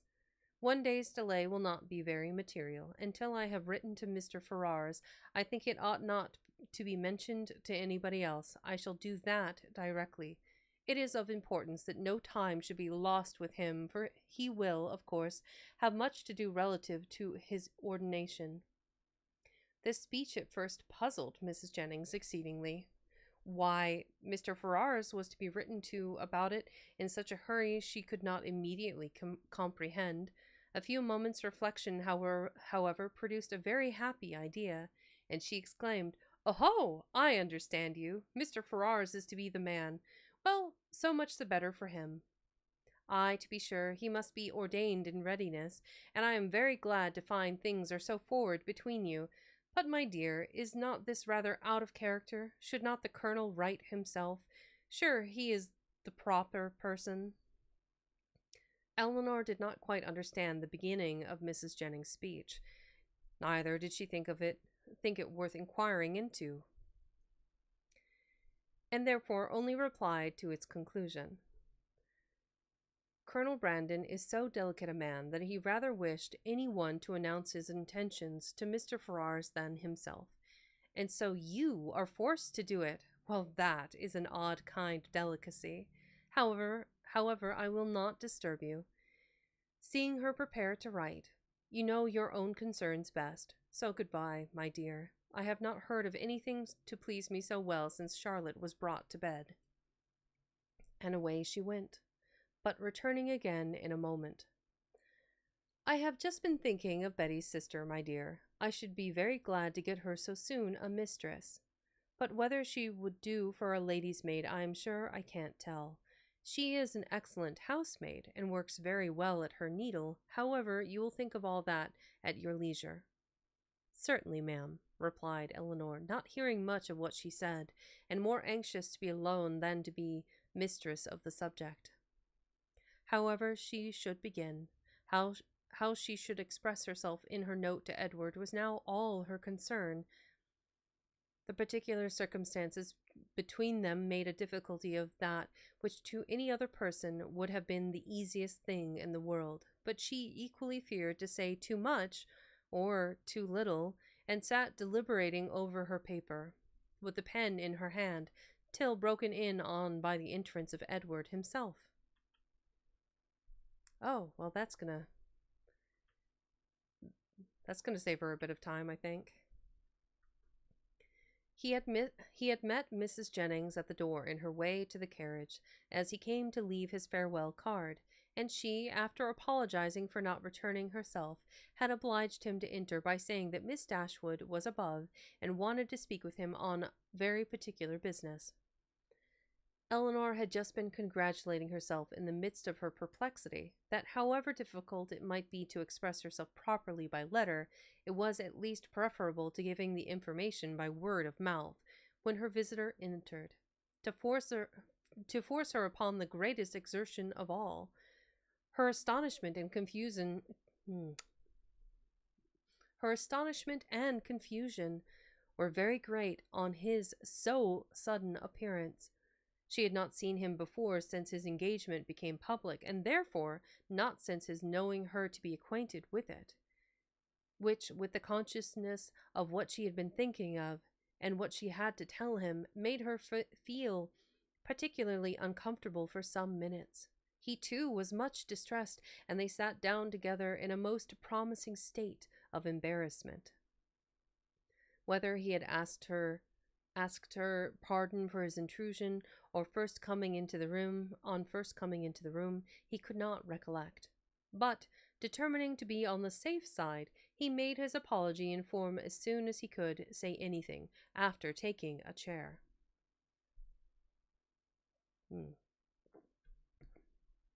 Mrs. Jennings told me, said he, that you wished to speak with me. At least I understood her so. Or I certainly should not have intruded on you in such a manner, though at the same time I should have been extremely sorry to leave London without seeing you and your sister, especially as it will most likely be some time. It is not probable that I should soon have the pleasure of meeting you again. I go to Oxford tomorrow. You would not have gone, however, said Eleanor, recovering herself, and determined to get over what she so much dreaded as soon as possible, without receiving our good wishes, even if we had not been able to give them in person. Mrs. Jennings was quite right in what she said. I have something of consequence to inform you of, which I was on the point of communicating by paper. I am charged with a most agreeable office. Breathing rather faster than usual as she spoke, Colonel Brandon, who was here only 10 minutes ago, has desired me to say that, understanding you mean to take orders, he has great pleasure in offering you the living of Delaford, now just vacant, and only wishes it were more valuable. Allow me to congratulate you on having so respectable and well-judging a friend, and to join in his wish that the living, it is about 200 a year, were much more considerable, and such as might better enable you to, as might be more than a temporary accommodation to yourself, such, in short, as might establish all your views of happiness. What Edward felt, as he could not say it himself, it cannot be expected that anyone else should say it for him. He looked. All the astonishment which such unexpected, such unthought of information could not fall of exciting, but he only said these two words. Colonel Brandon? Yes, continued Eleanor, gathering more resolution, as some of the worst was over. Colonel Brandon means it as a testimony of his concern for what has lately passed, for the cruel situation in which the unjustifiable conduct of your family has placed you, a concern which, I am sure, Mary Ann, myself, and all your friends must share, and likewise as a proof of his high esteem for your general character, and his particular approbation of your behavior on the present occasion. Colonel Brandon give me a living? Can it be possible? The unkindness of your own relations has made you astonished to find friendship anywhere. No, replied he with sudden consciousness, not to find it in you, for I cannot be ignorant that to you, to your goodness, I owe it all. I feel it. I would express it if I could, but, as you very well know, I am no orator. You are very much mistaken. I do assure you that you owe it entirely, at least almost entirely, to your own merit, and Colonel Brandon's discernment of it. I have had no hand in it. I did not even know till I understood his design that the living was vacant. Nor had it ever occurred to me that he might have such a living in his gift. As a friend of mine, of my family, he may perhaps, indeed, I know he has, still greater pleasure in bestowing it. But upon my word, you owe nothing to my solicitation. Truth obliged her to acknowledge some small share in the action, but she was at the same time so unwilling to appear as the benefactress of Edward that she acknowledged it with hesitation, which probably contributed to fix that suspicion in his mind which had recently entered it. For a short time he sat deep in thought after Eleanor had ceased to speak. At least as if it were rather an effort, he said, "Colonel Brandon seems a man of great worth and respectability. I have always heard him spoken of as such, and your brother, I know, esteems him highly. He is undoubtedly a sensible man, and in his manners perfectly the gentleman." "Indeed," replied Eleanor, "I believe that you will find him on farther acquaintance all that you have heard him to be, and as you will be such very near neighbors, for I understand the parsonage is almost close to the mansion house, it is particularly important that he should be all this." Edward made no answer, but when she had turned away her head, gave her a look so serious, so earnest, so uncheerful, as seemed to say that he might hereafter wish the distance between the parsonage and the mansion house much greater. "Colonel Brandon, I think, lodges in St. James Street," said he, soon afterwards, rising from his chair. Eleanor told him the number of the house. "I must hurry away, then, to give him those thanks which you will not allow me to give you, to assure him that he has made me a very and exceedingly happy man." Eleanor did not offer to detain him, and they parted, with a very earnest assurance on her side of her unceasing good wishes for his happiness in every change of situation that might befall him, on his, with rather an attempt to return the same goodwill than the power of expressing it. "When I see him again," said Eleanor to herself, as the door shut him out, "I shall see him the husband of Lucy." And with this pleasing anticipation, she sat down to reconsider the past, recall the words, and endeavor to comprehend all the feelings of Edward, and, of course, to reflect on her own with discontent. When Mrs. Jennings came home, though she returned from seeing people whom she had never seen before, and of whom, therefore, she must have a great deal to say, her mind was so much more occupied by the important secret in her possession than by anything else, that she reverted to it again as soon as Eleanor appeared. "Well, my dear," she cried, "I sent you up the young man. Did not I do right? And I suppose you had no great difficulty. You did not find him very unwilling to accept your proposal?" "No, ma'am, that was not very likely." "Well, and how soon will it be ready? For it seems all to depend upon that." "Really," said Eleanor, "I know so little of these kind of forms that I can hardly even conjecture as to the time or the preparation necessary. But I suppose 2 or 3 months will complete his ordination." "2 or 3 months!" cried Mrs. Jennings. "Lord, my dear, how calmly you talk of it! And can the colonel wait 2 or 3 months? Lord bless me! I am sure it would put me quite out of patience, and though one would be very glad to do a kindness by poor Mr. Ferrars, I do think it is not worth while to wait 2 or 3 months for him. Sure, somebody else might be found that would do as well, somebody that is in orders already." "My dear ma'am," said Eleanor, "what can you be thinking of? Why, Colonel Brandon's only object is to be of use to Mr. Ferrars." "Lord bless you, my dear, sure you do not mean to persuade me that the colonel only marries you for the sake of giving 10 guineas to Mr. Ferrars?" The deception could not continue after this, and an explanation immediately took place, by which both gained considerable amusement for the moment, without any material loss of happiness to either, for Mrs. Jennings only exchanged one form of delight for another, and still without forfeiting her expectation of the first.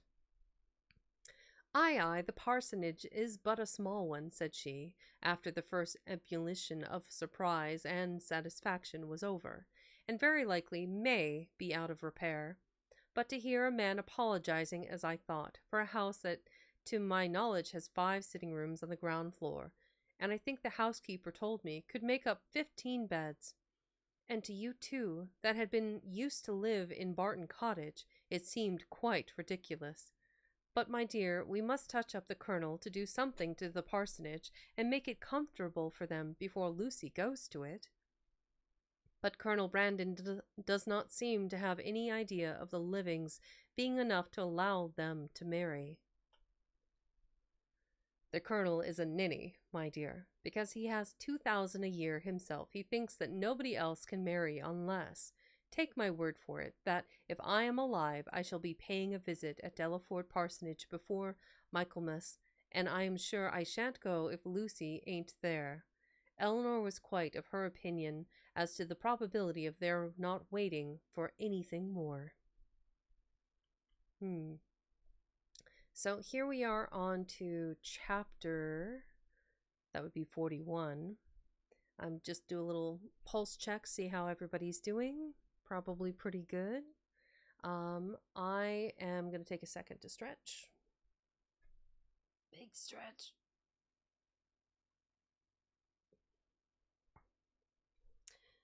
I think after we're stream today, I might go for a hike through I don't know, there's only so many more hikes that I can do up in the mountains because the snow is rapidly descending, so it might be one of my last opportunities for this season. So I think I'll go up there with the dogs. It would be nice. Anyway, we're between chapters. Make sure you're hydrating, caffeinating, grabbing a snack, doing whatever it is that you need to be comfortable and enjoy the story. And always, I am Vexen Cat. All right, we're on chapter 41.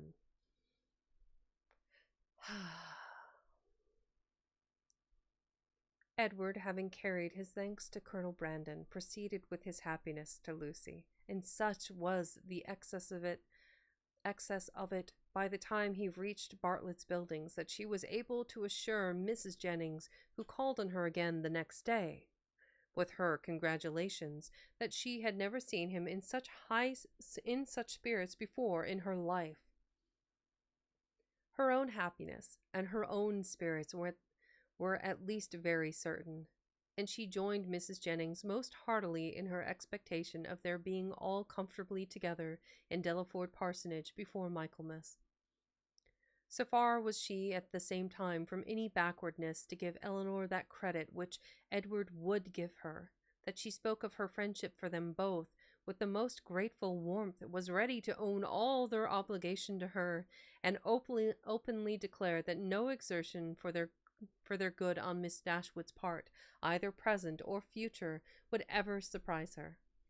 For she believed her capable of doing anything in the world for those she really valued. As for Colonel Brandon, she was not only ready to worship him as a saint, but was moreover truly anxious that he should be treated as one in all worldly concerns, anxious that his tithes should be raised to the utmost, and secretly resolved to avail herself at Delaford as far as she possibly could of his servants, his carriages, his cows, and his poultry. Avail herself to his poultry. Avail herself to his poultry. I might need a translation from that. Fallen, if you're here, or any of you folks from the UK might be able to discern what that means, I would greatly appreciate a translation.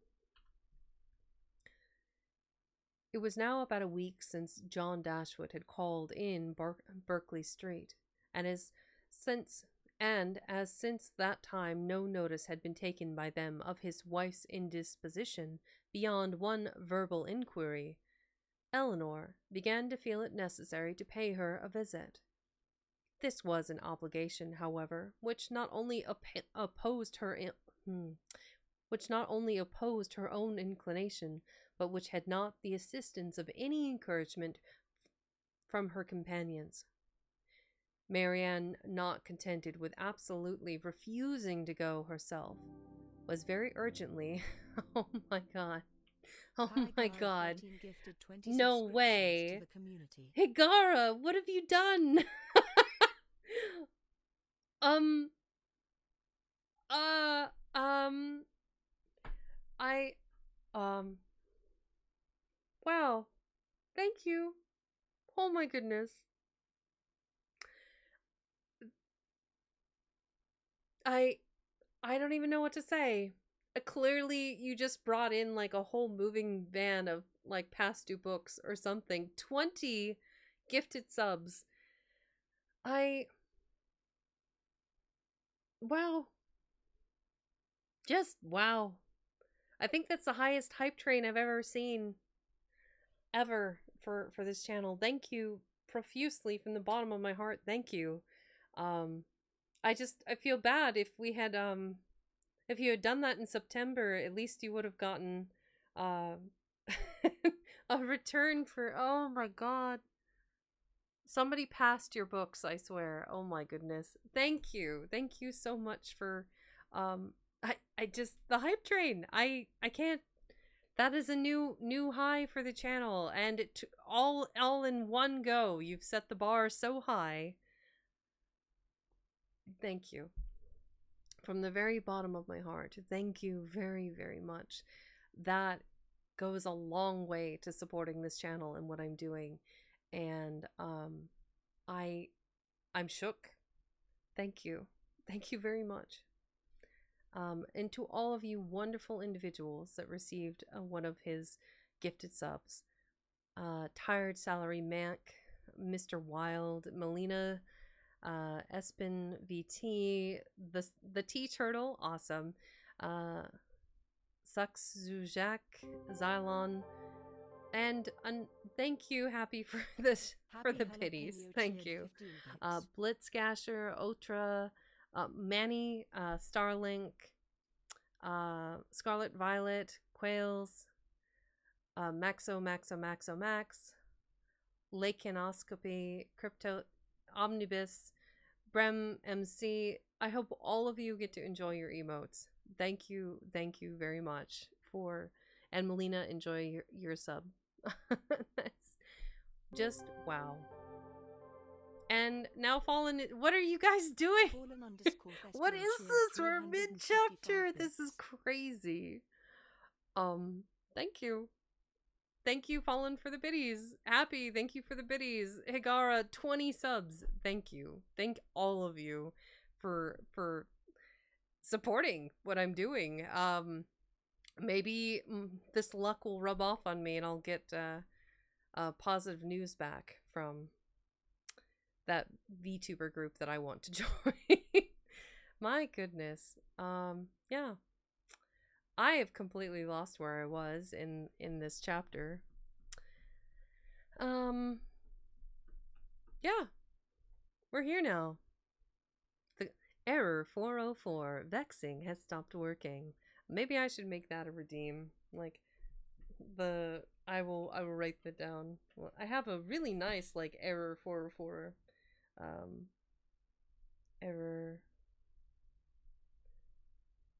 404. I have the emote for it. I just don't have it as a thank you. I don't even know what to say.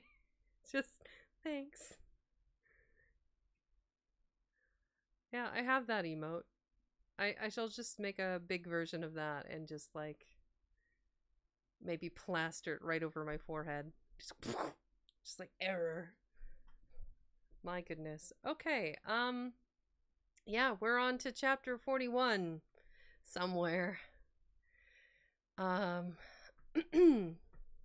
Okay. We availed him of his poultry, whatever that means. Okay. I'm just shook. Thank you for the giant emote too, Fallen. Just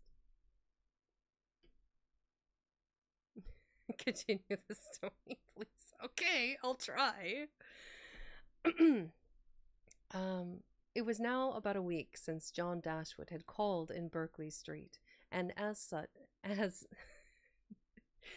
the train success.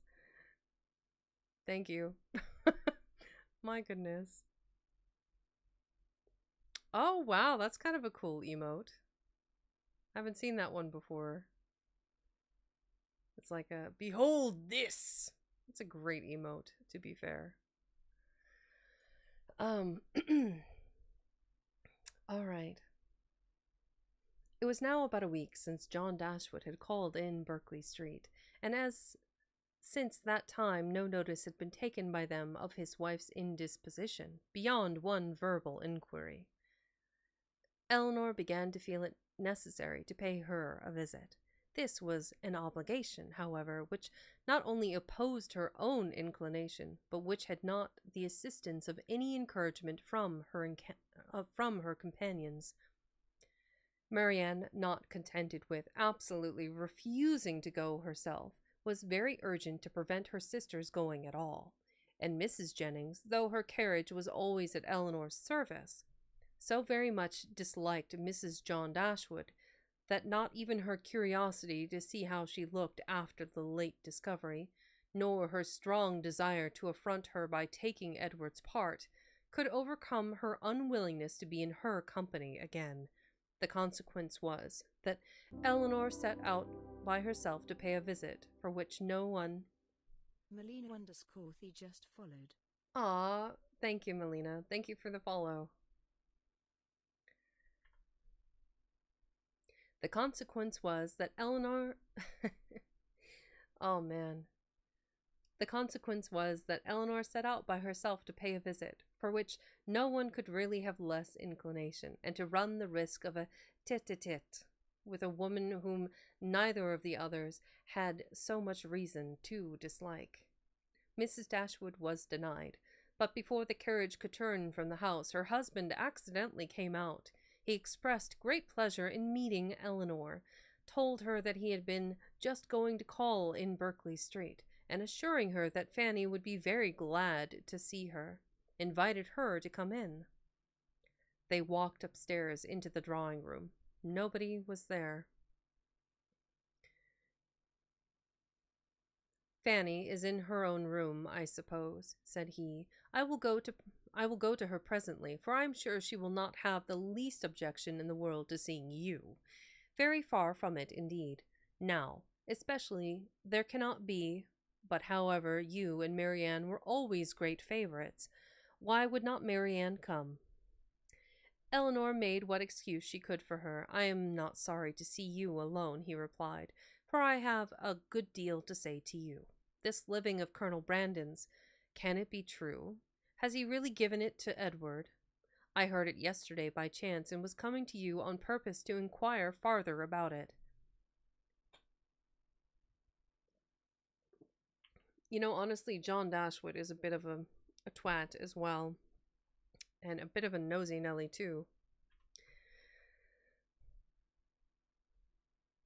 It is perfectly true. Colonel Brandon has given the living of Delaford to Edward. Really? Well, this is very astonishing. No relationship, no connection between them, and now that livings fetch such a price. What was the value of this? About 200 a year. Very well. And for the next presentation to a living of that value, supposing the late incumbent to have been old and sickly and likely to vacate it soon, he might have got, I dare say, £1,400. And now, came he not to have settled that matter before this person's death? Now, indeed, it would be too late to sell it, but a man of Colonel Brandon's sense, I wonder he should be so improvident in a point of such common, such natural concern. Well, I am convinced that there is a vast deal of inconsistency in almost every human character. I suppose, however, on recollection, that the case may probably be this. Edward is only to hold the living till the person to whom the colonel has really sold the presentation is old enough to take it. Aye, that is the fact, depend upon it. Eleanor contradicted it, however, very positively, and by relating that she had herself been employed in conveying the offer from Colonel Brandon to Edward, and therefore must understand the terms on which it was given, obliged him to submit to her authority. "It is truly astonishing," he cried, after hearing what she said. "What could be the Colonel's motive?" "A very simple one. To be of use to Mr. Ferrars." "Well, well.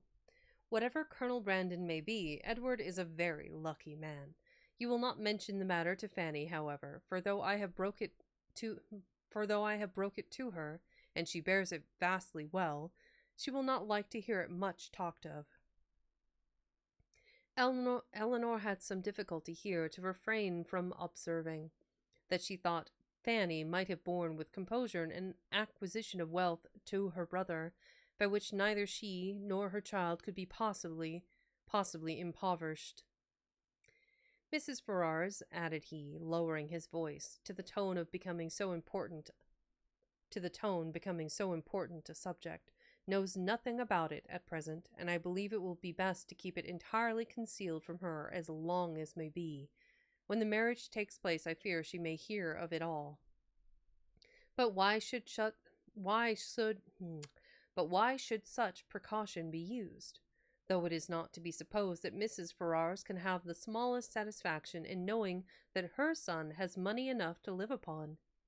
For that must be quite out of the question. Yet why, after her late behaviour, is she supposed to feel at all?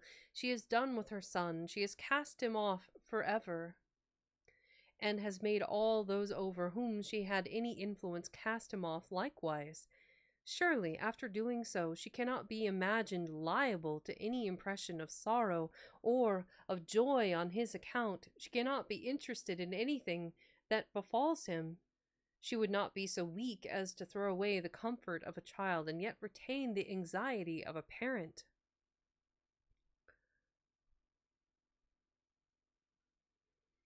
"Ah, Eleanor," said John, "your reasoning is very good, but it is founded on ignorance of human nature. When Edward's unhappy match takes place, depend upon it." Chandratani "Aw, just thank followed. you. Chandratani, welcome in. Thank you for the follow.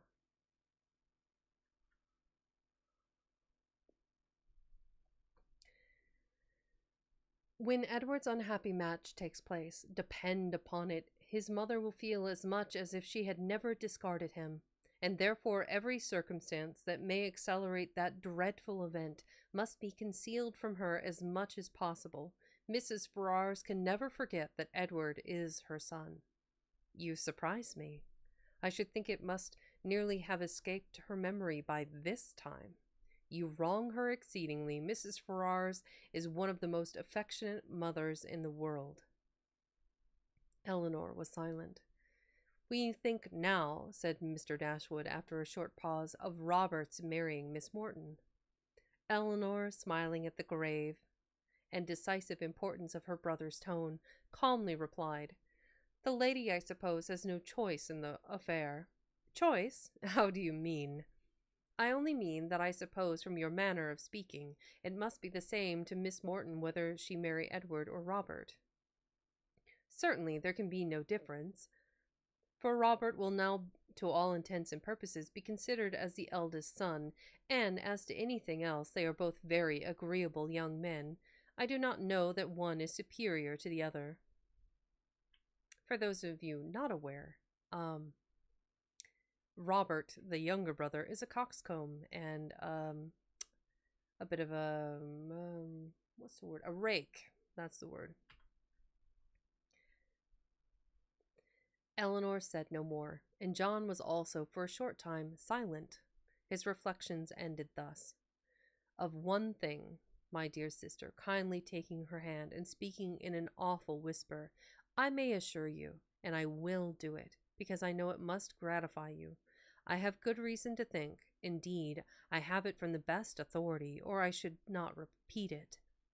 for otherwise it would be very wrong to say anything about it, but I have it from the very best authority, not that I ever precisely heard Mrs. Farrar say it herself, but her daughter did, and I have it from her that, in short, whatever objections there might be against a certain connection, you understand me, it would have been far preferable to her. It would not have given her half the vexation that this does.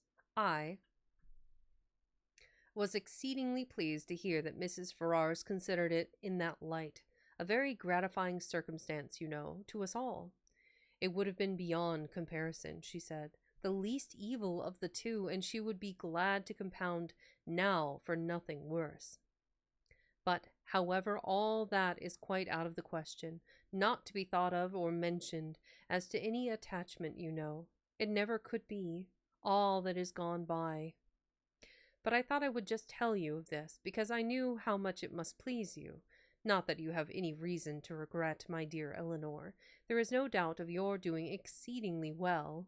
Quite as well, or better, perhaps, all things considered. Has Colonel Brandon been with you lately? This punk. I swear. I would throttle John Dashwood. He did not do right by his sisters or his you know, I guess I would call her mother-in-law, stepmother, perhaps stepmother. Yeah, John is a pain.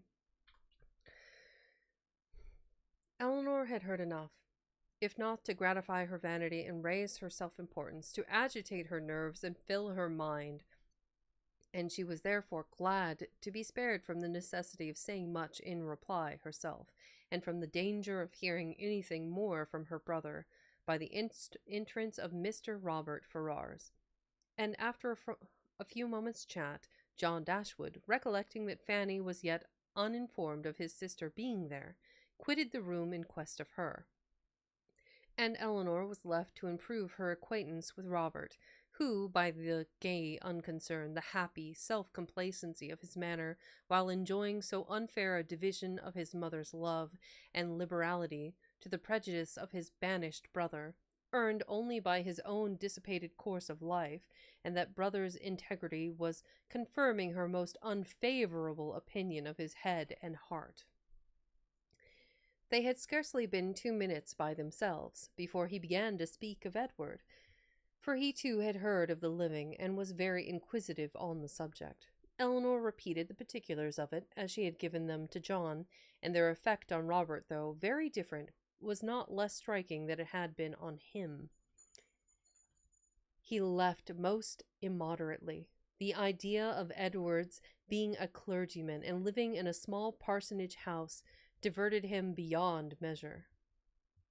And when to that was added the fanciful imagery of Edward reading prayers in a white surplice and publishing the banns of marriage between John Smith and Mary Brown, he could conceive nothing more ridiculous. Eleanor, while she waited in silence and immovable gravity, the conclusion of such folly could not restrain her eyes from being fixed on him with a look that spoke all the contempt it excited. It was a look, however, very well bestowed, for it relieved her own feelings and gave no intelligence to him. He was recalled from wit to wisdom, not by any reproof of hers, but by his own sensibility. "We may treat it as a joke," said he at last, recovering from the affected laugh which had considerably lengthened out the genuine gaiety of the moment. "But, upon my soul, it is a most serious business. Poor Edward! He is ruined forever. I am extremely sorry for it, for I know him to be a very good-hearted creature, as well-meaning a fellow, perhaps, as any in the world. You must not judge of him, Miss Dashwood, from your slight acquaintance. Poor Edward! His manners are certainly not the happiest in nature, but we are not all born, you know, with the same powers, the same address. Poor fellow! To see him in a circle of strangers, to be sure it was pitiable enough, but upon my soul, I believe he has as good a heart as any in the kingdom. And I declare and protest to you, I never was so shocked in my life as when it all burst forth. I could not believe it. My mother was the first person who told me of it, and I, feeling myself called on to act with resolution, immediately said to her, My dear madam, I do not know what you may intend to do on the occasion, but as for myself, I must say that if Edward does marry this young woman, I will never see him again. Yep, I don't like him. Don't like him at all. Robert's a twat. That was what I said immediately. I was most uncommonly shocked indeed. Poor Edward! He has done for himself completely, shut himself out forever from all decent society. But, as I directly said to my mother, I am not in the least surprised at it. From his style of education, it was always to be expected. My poor mother was half frantic. Have you ever seen the lady? Yes, once, while she was staying in this house. I happened to drop in for 10 minutes, and I saw quite enough of her. The merest awkward country girl, without style or elegance, and almost without beauty. Ah, thank you. Thank you for the follow, Crow Omen Knight. That's a cool name.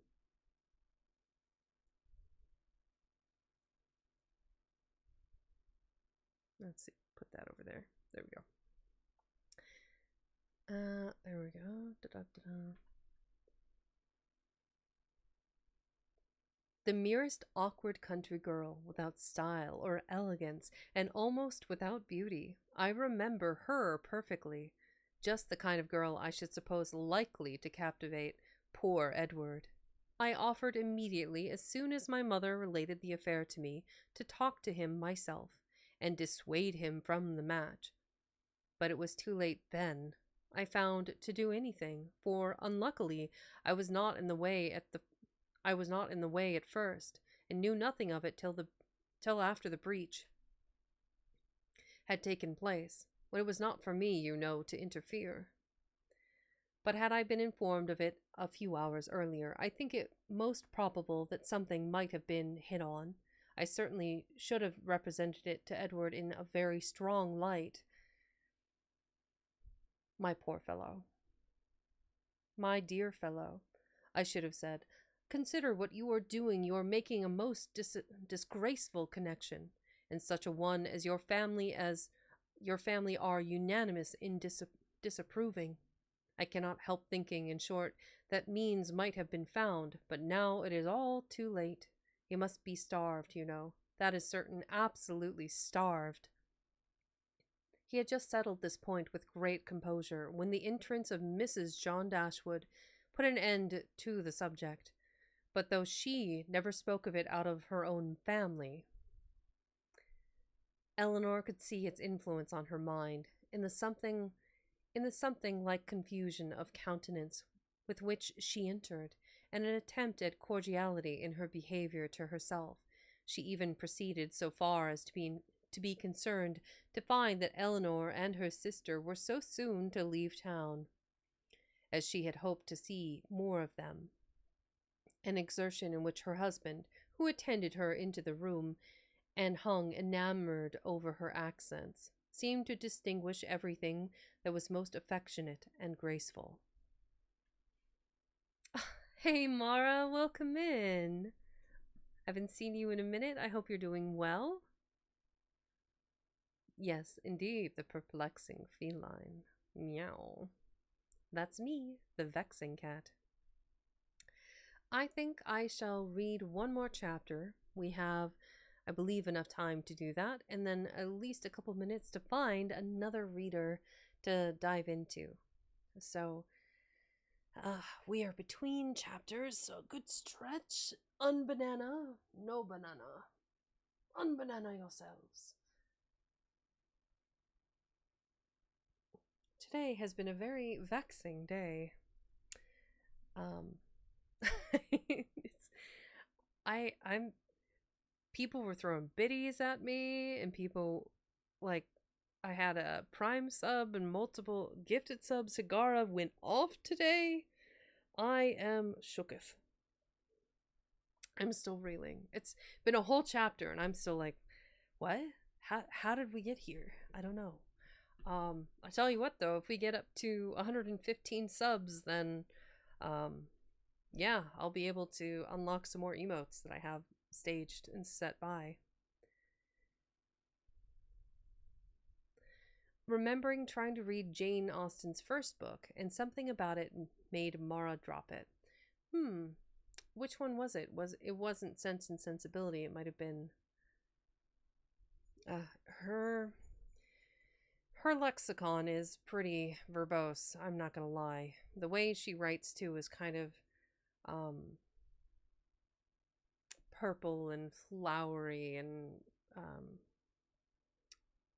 I don't know, not quite sesquipedalian, but she is pretty profuse with using more words than necessary.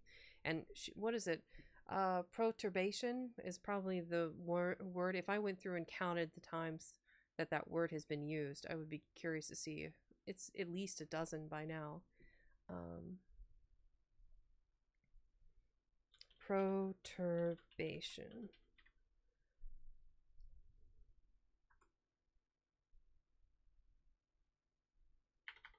Perturbation?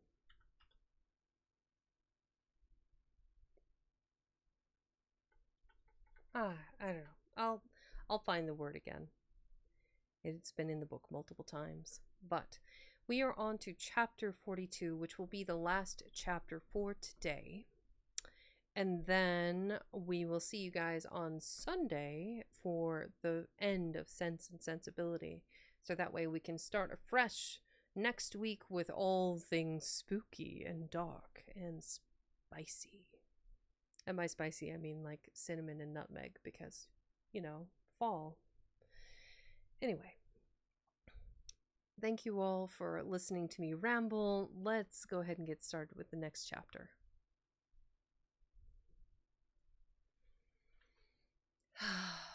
Okay, we're on to chapter 42.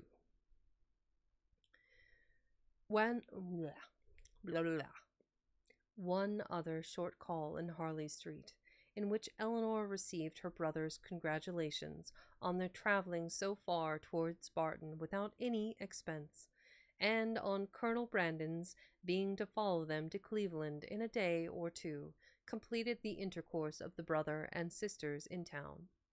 And a faint invitation from Fanny to come to Norland whenever it should happen to be in their way, which of all things was the most unlikely to occur, with a more warmth, though less public assurance from John to Eleanor of the promptitude with which he should come to see her at Delaford, was all that foretold any meeting in the country.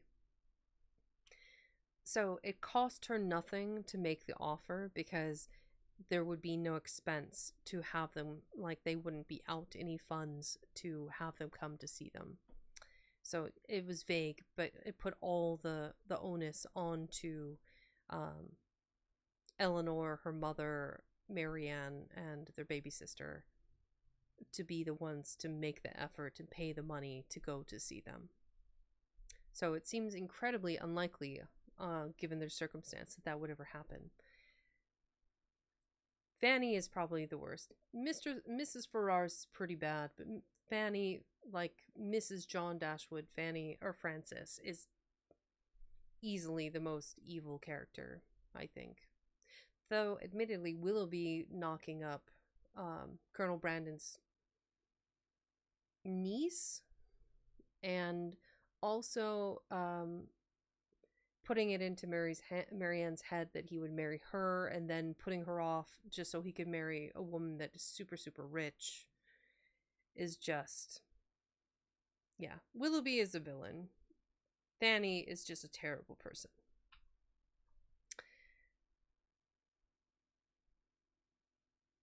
It amused her to observe that all her friends seemed determined to send her to Delaford, a place in which of all others she would now least choose to visit or wish to reside. For not only was it considered as her future home by her brother and Mrs. Jennings, but even Lucy, when they parted, gave her a pressing invitation to visit her there. Very early in April, and Tolerably early in the day, the two parties from Hanover Square and Berkeley Street set out from their respective homes to meet by appointment on the road. For the convenience of Charlotte and her child, they were to be more than 2 days on their journey, and Mr. Palmer, traveling more expeditiously with Colonel Brandon, was to join them at Cleveland soon after their arrival.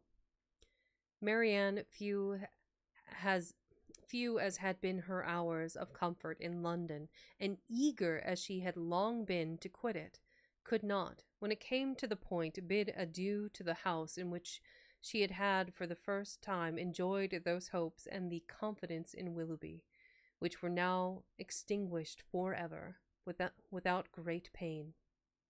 Nor could she leave the place in which Willoughby remained busy in new engagements and new schemes in which she could have no share, without shedding many tears.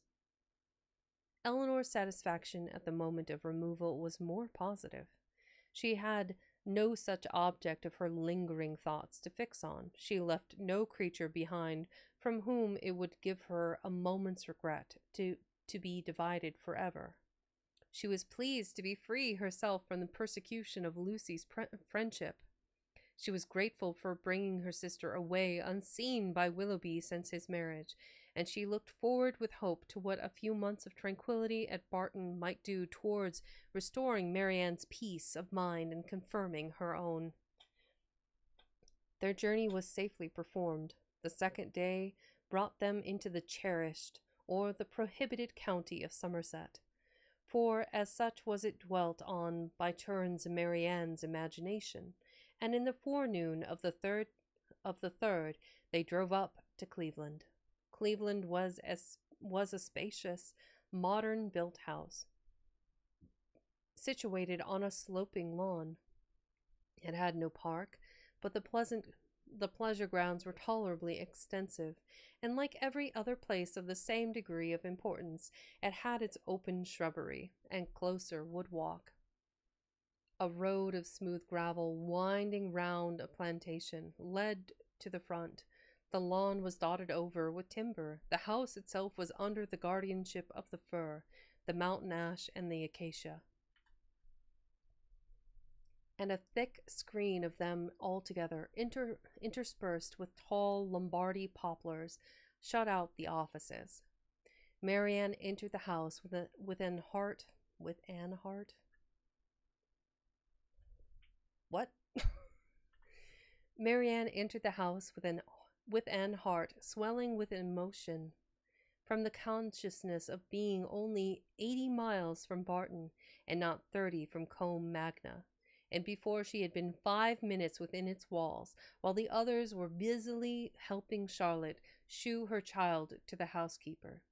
She quitted it again, stealing away through the winding shrubberies, now just beginning to be in beauty, to gain a distant eminence, where, from its Grecian temple, her eye wandering over a wide tract of country to the southeast, could fondly rest on the farthest ridge of hills in the horizon, and fancy that from their summits Combe Magna might be seen. In such moments of precious, of invaluable misery, she rejoiced in tears of agony to be at Cleveland. And as she returned by a different circuit to the house, feeling all the happy privilege of country liberty, of wandering from place to place in free and luxurious solitude, she resolved to spend almost every hour of every day while she remained with the Palmers in the indulgence of such solitary rambles. She returned just in time to join the others as they quitted the house, on an excursion through its more immediate premises, and the rest of the morning was easily whiled away, in lounging room the kitchen garden, examining the bloom upon its walls, and listening to the gardener's lamentations upon blights. Lamentations.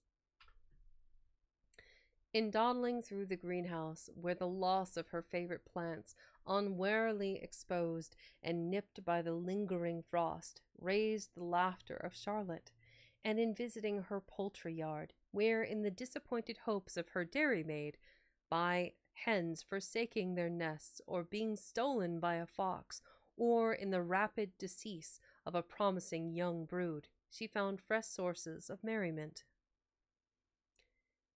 The morning was fine and dry, and Marianne, in her plan of employment abroad, and not calculated for any change of weather during their stay at Cleveland. With great surprise, therefore, did she find herself prevented by a settled rain from going out again after dinner. She had depended on a twilight walk to the Grecian temple, and perhaps all over the grounds, and an evening merely cold or damp would not have deterred her from it. But a heavy and settled rain even she could not fancy dry or pleasant weather for walking. That emote is incredible. Nice, Alan. Their party was small, and the hours passed quietly away. Mrs. Palmer had her child, and Mrs. Jennings her carpet work. Oh, I forgot. Oh dear. Am I gonna sneeze? I feel like I might.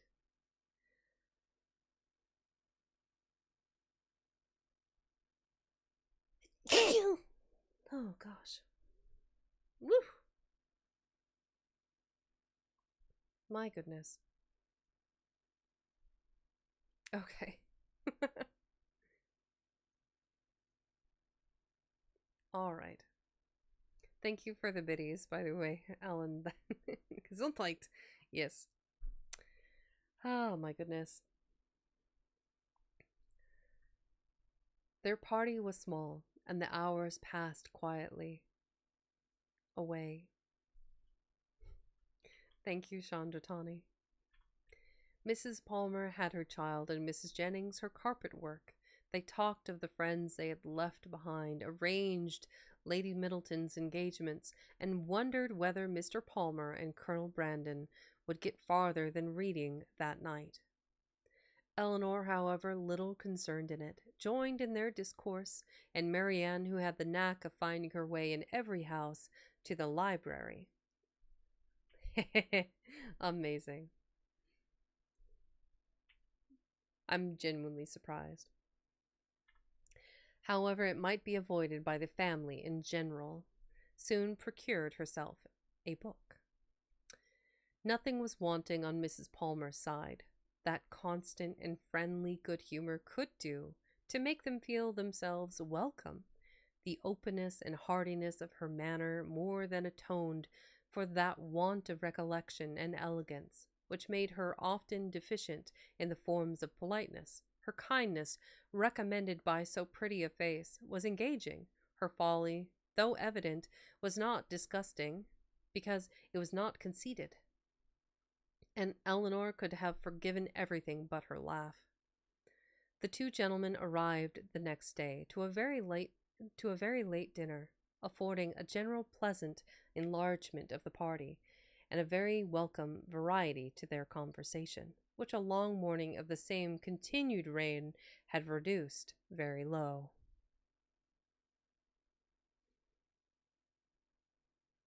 Eleanor had seen so little of Mr. Palmer, and in that little had seen so much variety in his address to her sister and herself, that she knew not what to expect to find him in his own family.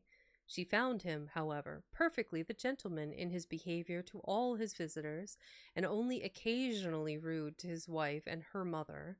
She found him very capable of being a pleasant companion, and only prevented from being so always by too great an aptitude to fancy himself as much superior to people in general as he must feel himself to be Mrs. Jennings and Charlotte. Have you really been far even as decided to use even go want to look more like?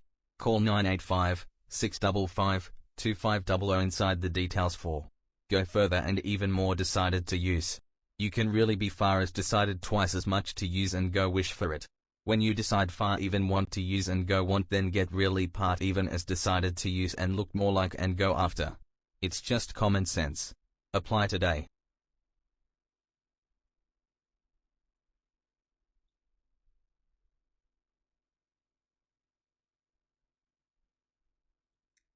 Interesting.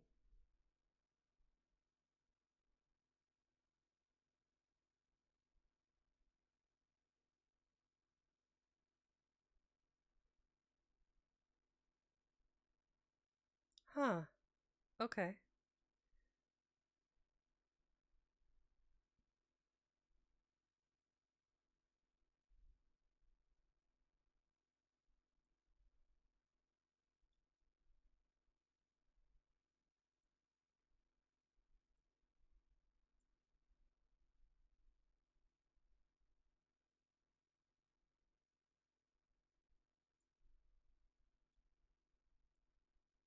There's your 2 cents. Okay, fair enough, fair enough.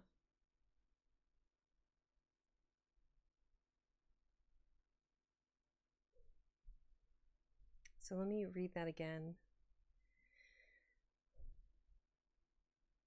Have you really been far, even as decided to use, even go want to look more like? Call this number inside the details for. Go further and even more decided to use. You can really be far as decided twice as much to use and go wish for it. When you decide far, even want to use, and go want then get really part, even as decided to use, and look more like and go after, it's just common sense. Apply today.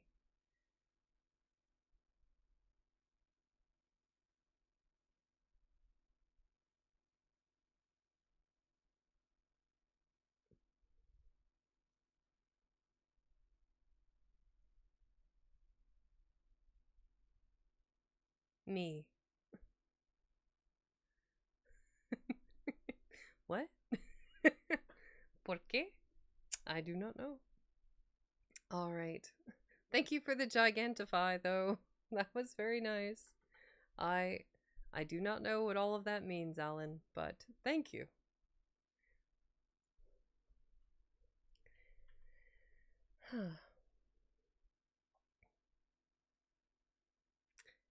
She found him, however, perfectly the gentleman in his behavior to all his visitors, and only occasionally rude to his wife and her mother.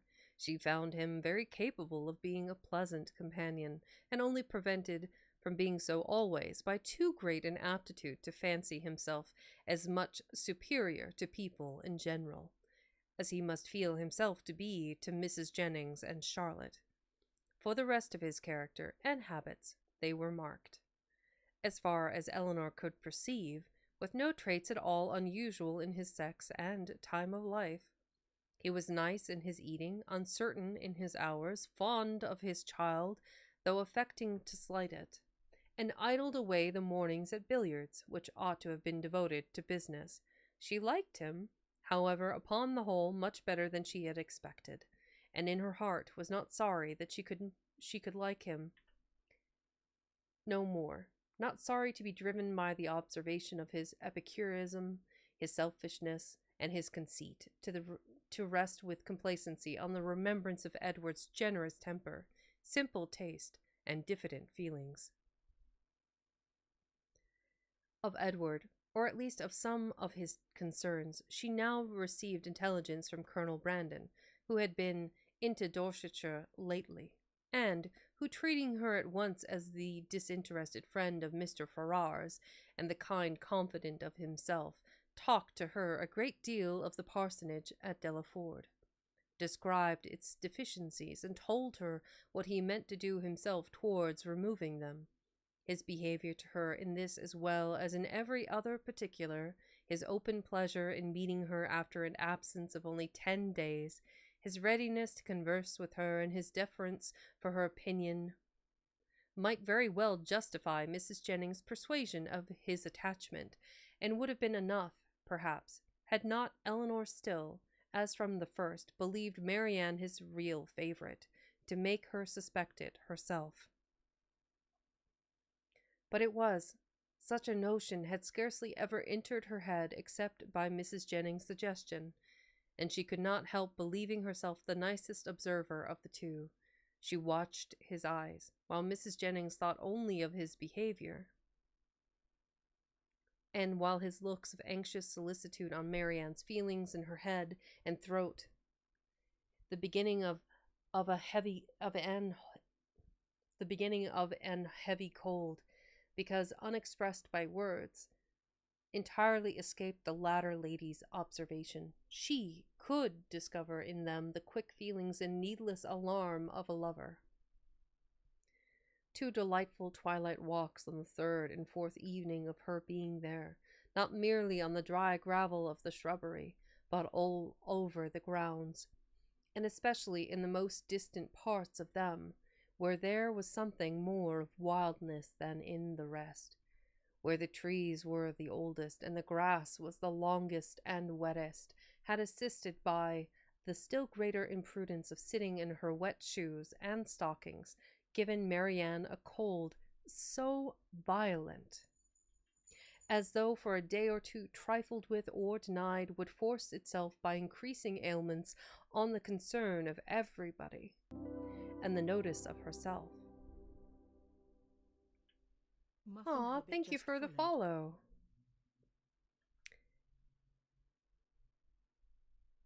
Muffin Hobbit. That's a great name.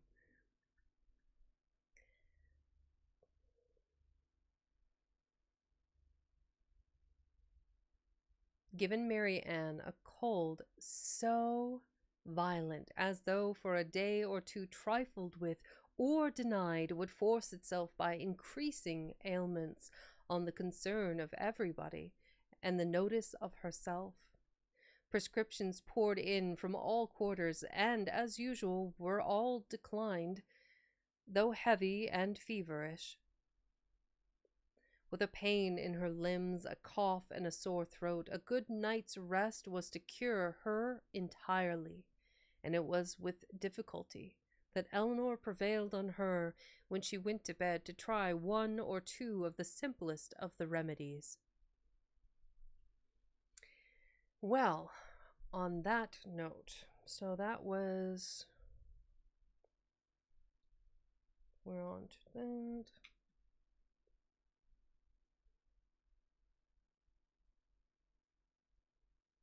So that was about 40 pages.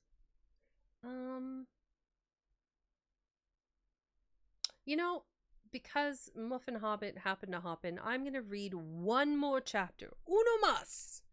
And then, hopefully we don't have to deal with any ads. I'm going to snooze as far as I can. And then we shall read 1 more chapter and into the brink. Yes, indeed. And then that'll leave me about 50 pages left, I think. Give or take. Okay.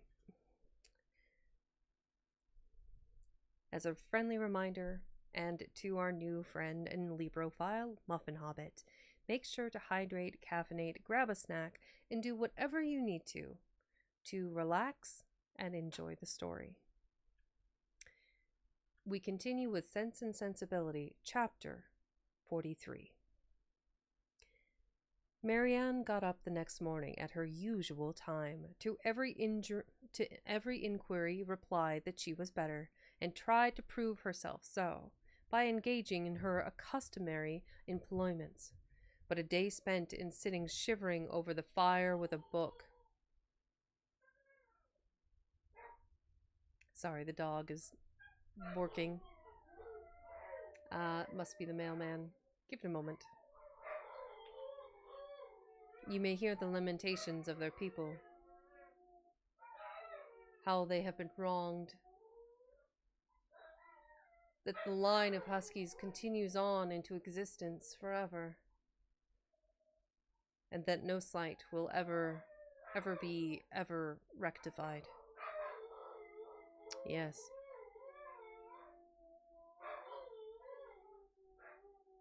For those of you ever considering buying or adopting huskies, don't.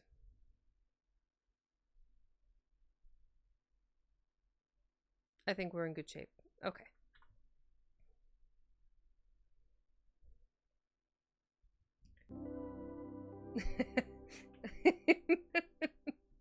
Oh, that's what you follow too, Thulbert. Okay, thank you. It's like, I'm telling you about the limitations of huskies, and you're like, yeah, give this lady a follow. She knows what she's talking about. Oh, thank you. Thank you for following. We're that much closer to our goal. My goodness. Hey.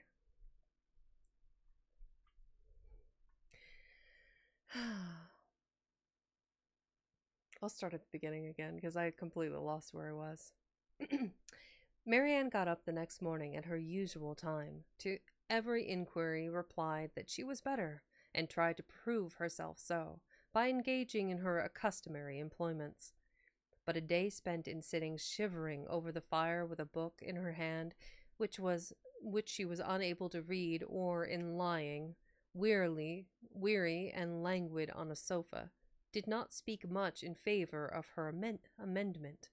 And when, at last, she went early to bed, more and more indisposed, Colonel Brandon was only astonished at her sister's composure, who, though attending and nursing her the whole day against Marianne's inclination, and forcing proper medicines on her at night, trusted, like Marianne, to the certainty and efficacy of sleep, and felt no real alarm.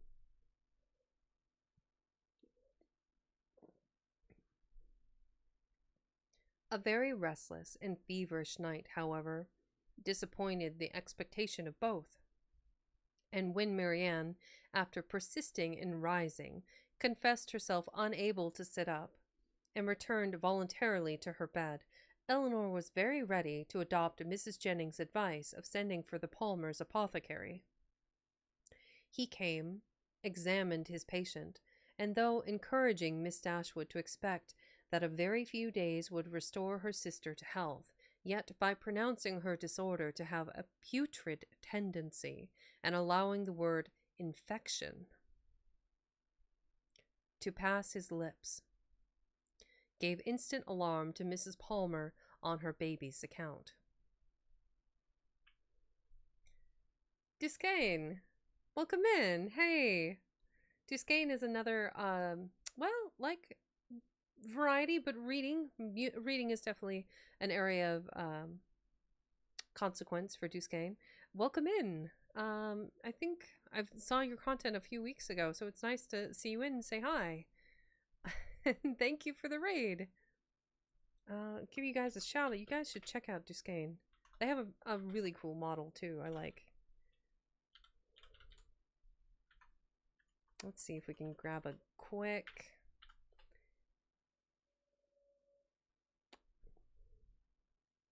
Dun da da. Hey AJ. There was no clips. We need to work on that. Oh, there it is. You're one of those people that can talk to plants? Yes. How are they doing, the plants, I mean? Depends on the plant. But they're all very loud at the moment. They love the water. They hate the water. They complain about the onslaught of the undead. They're ambivalent about the water. The onslaught of the undead? What was that last part? Ambivalent. It means they don't care, but they still wanted to say something about it. No, the undead part. Oh, them. Wait, the last part? That was funny. I like that. Duskane, just for the record, Twitch Guru will pull the clips from the very, very darkest archives of anything you might have clipped. So, yes, that's the reality in which we find ourselves. But yes, so everyone, be sure to check out Duskane. Give them a quick follow, and also welcome AJ Auditor. Thank you for sharing your community with me, Duskane. I appreciate it. A lot of happenings going on. I need to sanitize my records. Oh my goodness. Let's see.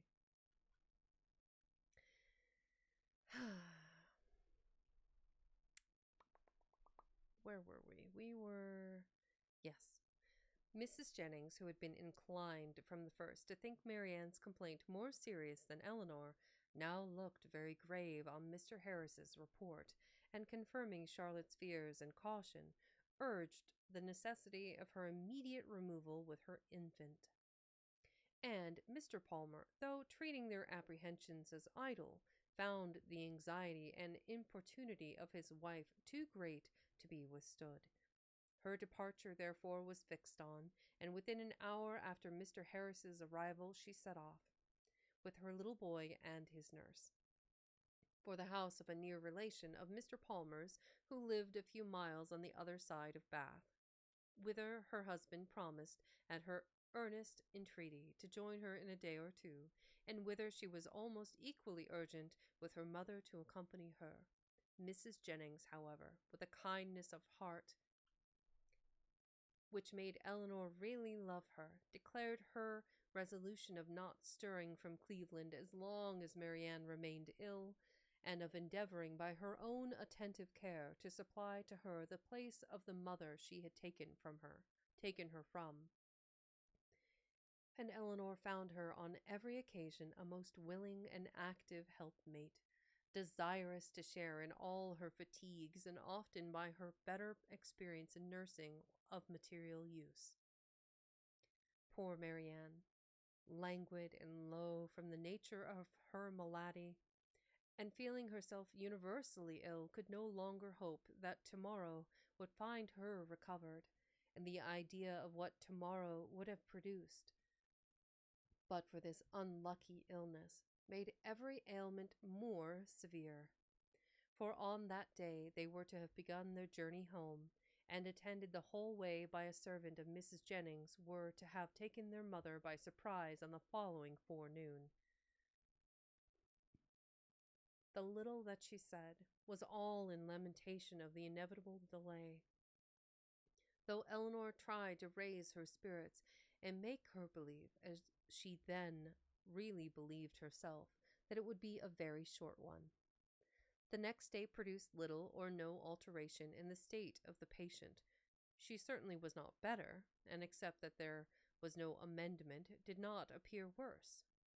Their party was now farther reduced, for Mr. Palmer, though very unwilling to go, as well from real humanity and good nature as from a dislike of appearing to be frightened away by his wife, was persuaded at last by Colonel Brandon to perform his promise of following her.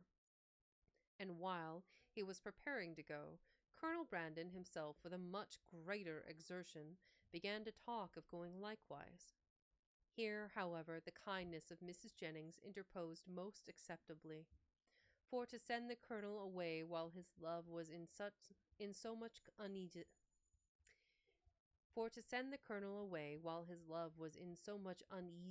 on her sister's account would be to deprive them both,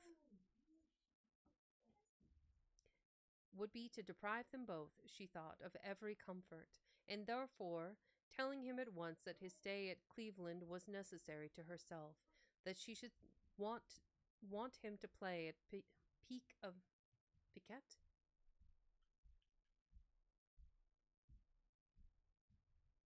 Thank you, AJ. It is a new category. We're really excited, all of the readers are, at least, of finding, of having a category to call our own. A number of us have read under ASMR, read under Reading Fun, the game. Thank you, Duskane. But I think that I would have preferred, let me preface, I would have preferred that these two invariably different ideas of reading and writing were separate, but they are companionable, and I often feel that those that are authors themselves would enjoy reading their work to their audience. So I am not in the least bit slighted by the two being together. Okay, let's continue on into the break. And I do appreciate that you find my voice soothing. I imagine there are a few of you here that do. and thank you.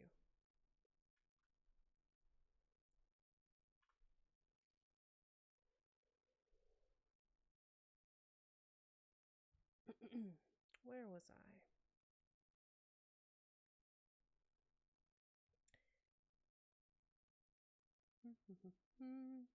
For to send the colonel away while his love was in so much uneasiness on her sister's account would be to deprive them both, she thought, of every comfort, and therefore telling him at once that his stay at Cleveland was necessary to herself, that she should want him to play at piquet of an evening while Miss Dashwood was above with her sister, and etc. She urged him so strongly to remain that he, who was gratifying the first wish of his own heart by a compliance, could not long even affect too demure, too mindful. Especially as Mrs. Jennings' entreaty was warmly seconded by Mr. Palmer, who seemed to feel a relief to himself in leaving behind him a person so well able to assist or advise Miss Dashwood in any emergency. AJ underscore auditory Thank you for the underscore just follow. followed. Enjoy you're an official Librophile now. Marianne was, of course, kept in ignorance of all these arrangements. She knew not that she had been the means of sending the owners of Cleveland away in about 7 days from the time to their arrival. It gave her no surprise that she saw nothing of Mrs. Palmer, and as it gave her likewise no concern, she never mentioned her name.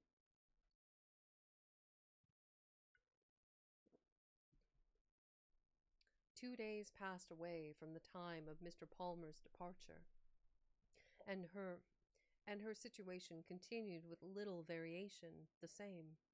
Mr. Harris, who attended her every day, still talked boldly of a speedy recovery, and Miss Dashwood was equally sanguine,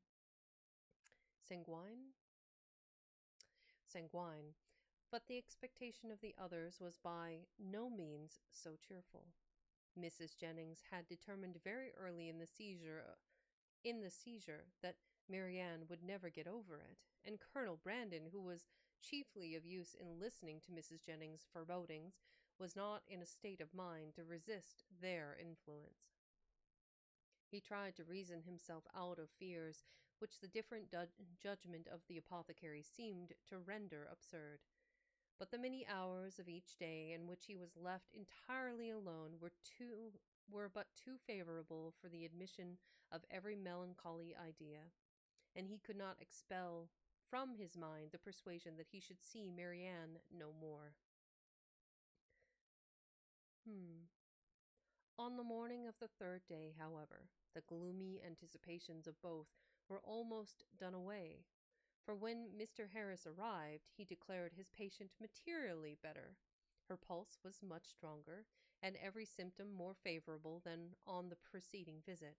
Elinor, confirmed in every pleasant hope, was all cheerfulness, rejoicing that in her letters to her mother she had pursued her own judgment rather than her friends',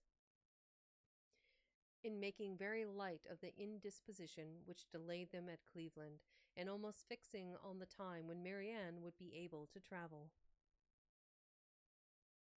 But the day did not close so auspiciously as it began. Towards the evening, Marianne became ill again, growing more heavy, restless, and uncomfortable than before. Her sister, however, still sanguine, was willing to attribute the change to nothing more than the fatigue of having sat up to have her bed made, and carefully administering the cordials prescribed, saw her with satisfaction sink at last into a slumber, from which she expected the most beneficial effects. Her sleep, though not so quiet as Elinor wished to see, lasted a considerable time, and anxious to observe the result of it herself, she resolved to sit with her during the whole of it. Mrs. Jennings, knowing nothing of any change in the patient, went unusually early to bed. her maid, who was one of the principal nurses, was recreating herself in the housekeeper's room, and Eleanor remained alone with Marianne. The repose of the latter became more and more disturbed, and her sister, who watched with unremitting attention her continual change of posture, and heard the frequent but inarticulate sounds of complaint which passed her lips, was almost wishing to rouse her from so painful a slumber, when Marianne, suddenly awakened by some accidental noise in the house, started hastily up, and with feverish wildness cried out, "Is Mamma coming?" "Not yet," replied the other, concealing her terror, and assisting Marianne to lie down again. "But she will be here, I hope, before it is long. It is a great way, you know, from hence to Barton." "But she must not go round by London," cried Marianne, in the same hurried manner. "I shall never see her if she goes to London." Eleanor perceived with alarm that she was not quite herself, and while attempting to soothe her, eagerly felt her pulse. It was lower and quicker than ever, and Marianne still talking wildly of mamma. Her alarm increased so rapidly as to determine her on sending instantly for Mr. Harris and dispatching a messenger to Barton for her mother. To consult with Colonel Brandon on the best means of effecting the latter was a thought which immediately followed the resolution of its performance, and as soon as she had rung up the maid to take her place by her sister, she hastened down to the drawing-room, where she knew he was generally to be found at a much later hour than at present. It was no time for hesitation. Her fears and her difficulties were immediately before him. Her fears he had no courage, no confidence to attempt the removal of. He listened to them in silent despondence. But her difficulties were instantly obviated, for with a readiness that seemed to speak the occasion, and the service prearranged in his mind, he offered himself as the messenger who should fetch Mrs. Dashwood. Eleanor made no resistance that was not easily overcome. She thanked him with a brief though fervent gratitude, and while he went to hurry off his servant with a message to Mr. Harris and an order for post horses directly, she wrote a few lines to her mother. The comfort of such a friend at that moment as Colonel Brandon, of such a companion for her mother, how grateful was it felt! A companion whose judgment would guide, whose attendance must relieve, and whose friendship might soothe her, as far as the shock of such a summons could be lessened to her. His presence, his manners, his assistance would lessen it. He, meanwhile, whatever he might feel, acted with all the firmness of a collected mind, made every necessary arrangement with the utmost dispatch, and calculated with exactness the time in which she might look for his return. Not a moment was lost in delay of any kind. The horses arrived even before they were expected, and Colonel Brandon, only pressing her hand with a look of solemnity, and a few words spoken too low to reach her ear, hurried into the carriage. It was then about 12 o'clock, and she returned to her sister's apartment to wait for the arrival of the apothecary, and to watch by her the rest of the night. It was a night of almost equal suffering to both. Hour after hour passed away in sleepless pain and delirium on Marianne's side, and in the most cruel anxiety on Eleanor's, before Mr. Harris appeared. Her apprehensions once raised, paid by their excess for all her former security, and the servant who sat up with her, for she would not allow Mrs. Jennings to be called, only tortured her more by hints of what her mistress had always thought.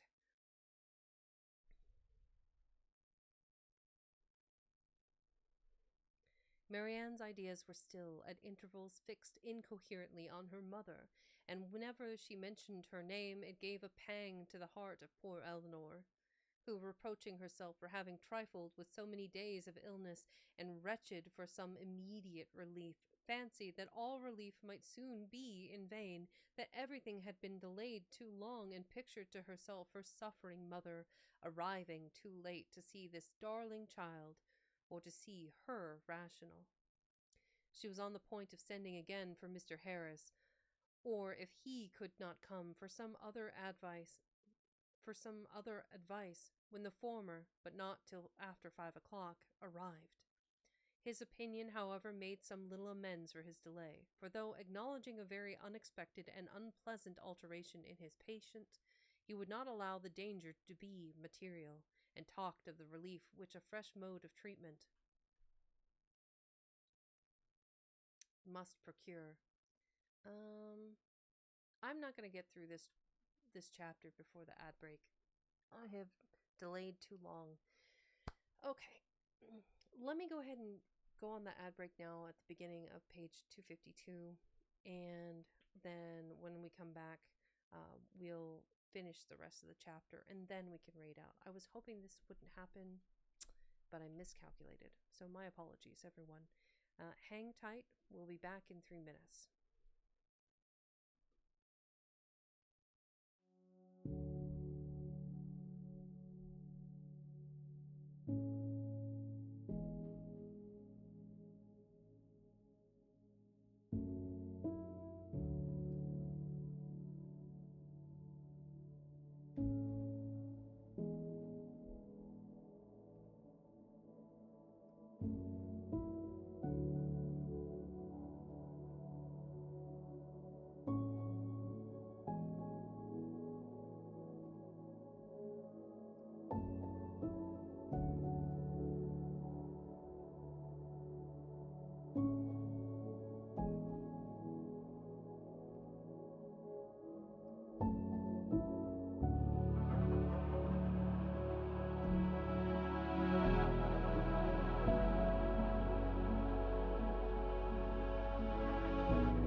I figured I'll come back a little bit early before the ad break finishes.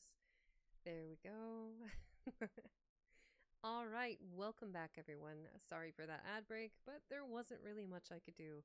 But I was not idle. During that 3 minutes, I looked for someone for us to raid after we finish, and I think I found somebody who's reading some scary stories that might be a good fit for today. Whom I have not rated or seen their content before, but we love VTubers and we love booktubers and readers. So let's continue with the chapter and then we'll go on a little raid.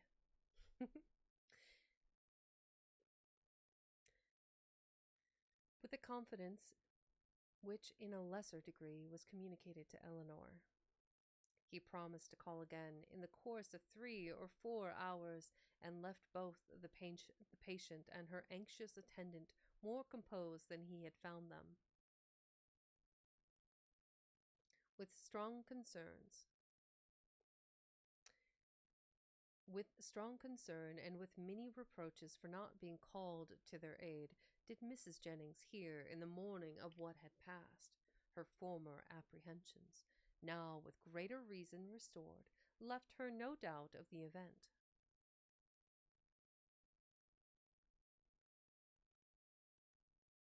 There we go. Leave that up. Make it easy. Be smarter, not harder. Do do do do do.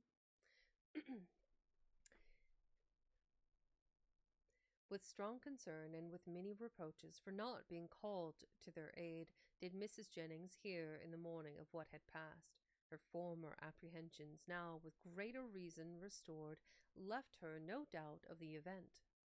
And though trying to speak comfort to Eleanor, her conviction of her sister's danger would not allow her to offer the comfort of hope. Her heart was really grieved. The rapid decay, the early death of a girl so young, so lovely as Marianne, must have struck a less interested person with concern. On Mrs. Jennings' compassion she had other claims. She had been for 3 months her companion, was still under her care, and she was known to have been greatly injured and long unhappy. The distress of her sister, too, particularly a favorite, was before her, and as for their mother, when Mrs. Jennings considered that Marianne might probably be to her what Charlotte was to herself, her sympathy in her sufferings was very sincere. Mr. Harris was punctual in his second visit, but he came to be disappointed in his hopes of what the last would produce. His medicines had failed, the fever was unabated, and Marianne only more quiet. Not more herself, remained in a heavy stupor. Eleanor, catching all, and more than all, his fears in a moment, proposed to call in farther advice. But he judged it unnecessary. He had still something more to try, some fresh application of whose success he was almost as confident as the last, and his visit concluded with encouraging assurances which reached the ear but could not enter the heart of Miss Dashwood. She was calm, except when she thought of her mother.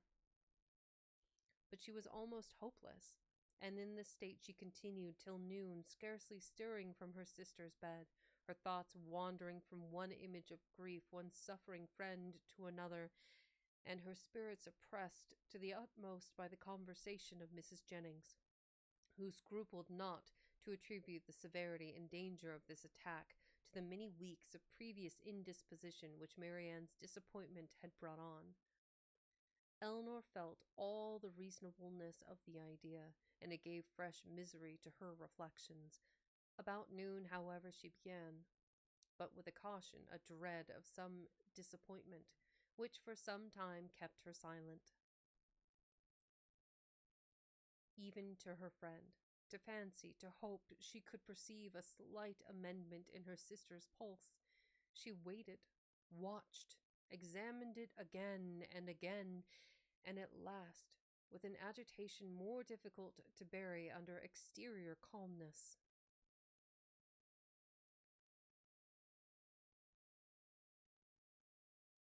than all her foregoing distress, ventured to communicate her hopes. Mrs. Jennings, though forced on examination to acknowledge a temporary revival, tried to keep her young friend from indulging a thought of its continuance, and Eleanor, conning over every injunction of distrust, told herself likewise not to hope. But it was too late. Hope had already entered, and feeling all its anxious flutter, she bent over her sister to watch. She hardly knew for what.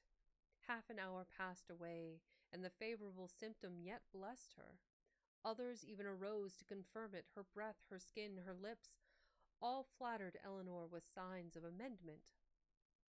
And Marianne fixed her eyes on her with a rational though languid gaze. Anxiety and hope now oppressed her in equal degrees, and left her no moment of tranquillity till the arrival of Mr. Harris at 4 o'clock. When his assurances, his felicitations on a recovery in her sister, even surpassing his expectation, gave her confidence, comfort, and tears of joy. Marianne was in every respect materially better, and he declared her entirely out of danger. Mrs. Jennings, perhaps satisfied with the partial justification of her forebodings, which had been found in their late alarm, allowed herself to trust in his judgment, and admitted with unfeigned joy, and soon with unequivocal cheerfulness, the probability of an entire recovery. Eleanor could not be cheerful. Her joy was of a different kind, and led to anything rather than to gaiety. Marianne, restored to life, health, friends, and to her doting mother, was an idea to fill her heart with sensations of exquisite comfort, and expand it in fervent gratitude. But it led to no outward demonstrations of joy, no words, no smiles. All within Eleanor's breast was satisfaction, silent and strong. She continued by the side of her sister with little intermission the whole afternoon, calming every fear, satisfying every inquiry of her enfeebled spirits, supplying every succor, and watching almost every look and every breath.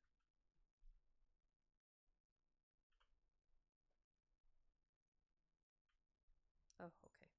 Click the thing. The possibility of a relapse would, of course, in some moments occur to remind her of what anxiety was, but when she saw in her frequent and minute examination that every symptom of recovery continued, and saw Marianne at 6 o'clock sink into a quiet, steady, and to all appearance comfortable sleep, she silenced every doubt. The time was now drawing on when Colonel Brandon might be expected back. At 10 o'clock, she trusted, or at least not much later, her mother would be relieved from the dreadful suspense in which she must now be traveling towards them. The colonel, too, perhaps scarcely less an object of pity. Oh, how slow was the progress of time which yet kept them in ignorance.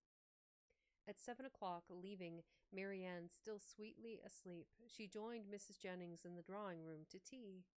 Of breakfast she had been kept by her fears, and of dinner by their sudden reverse, from eating much. And the present refreshment, therefore, with such feeling of content as she brought to it, was particularly welcome. Mrs. Jennings would have persuaded her at its conclusion to take some rest before her mother's arrival. Allow her to take her place by Marianne, but Eleanor had no sense of fatigue, no capability of sleep at that moment about her, and she was not to be kept away from her sister an unnecessary instant.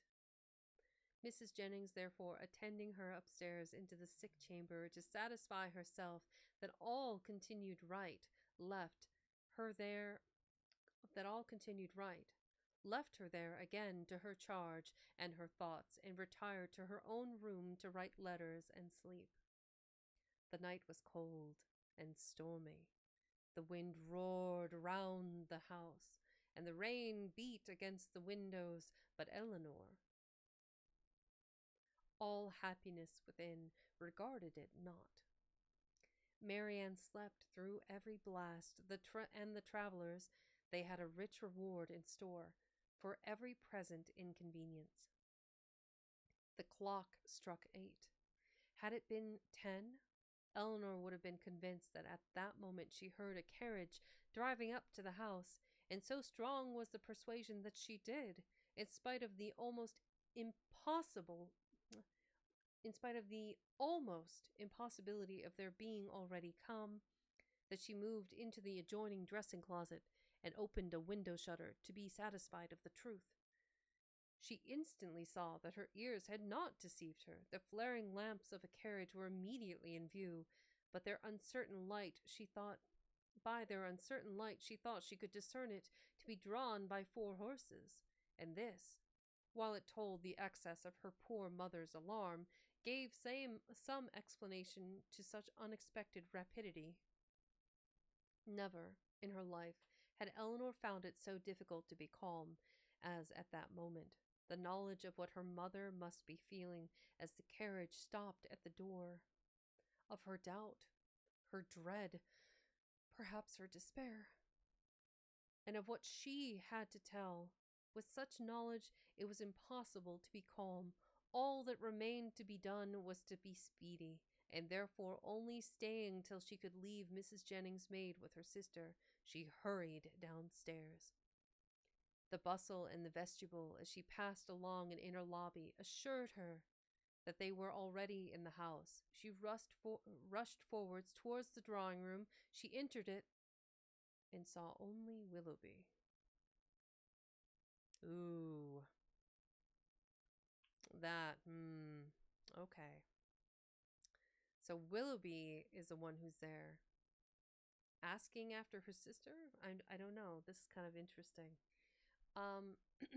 With that, though, we are going to go visit. There is a new streamer who I've not seen before called Clover Chan, though they might be on...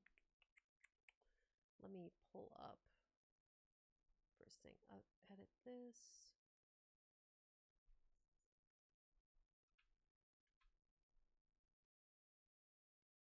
So let's pull up the master list of book streamers. Oh, it's so bright. Oh god, who decided this was okay? Nah, there, that's better. Ah, look, there's Ellen. Duskane, have we added you to the list yet? I do not think we have, and we should fix that. Right? Dark mode is the way. Oh, I thought I already did that. Well, fixed it now.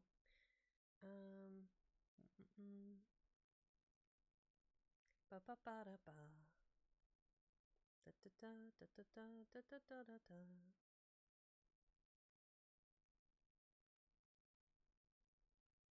We'll go ahead and get you added, Duskane.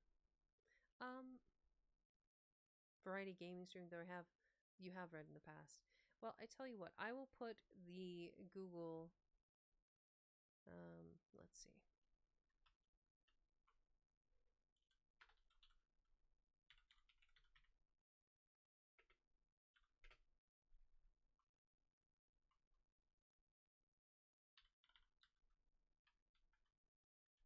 /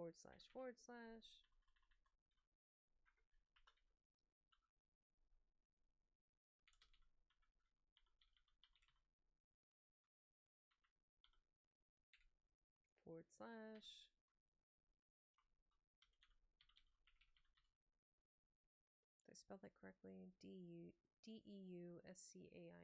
Perfect.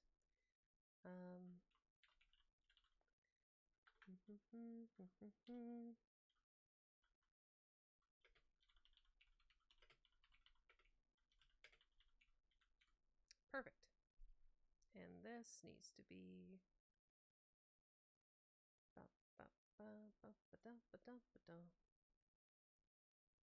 and saved. Ta-da! Okay. All right, let's go ahead and go bother Clover Chan. What should we say?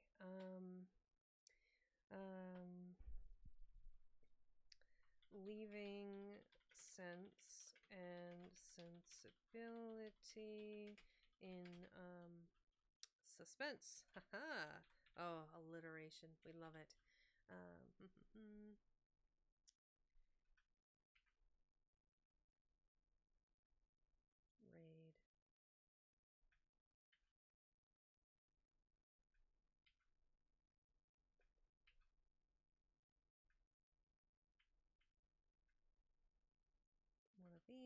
One of these.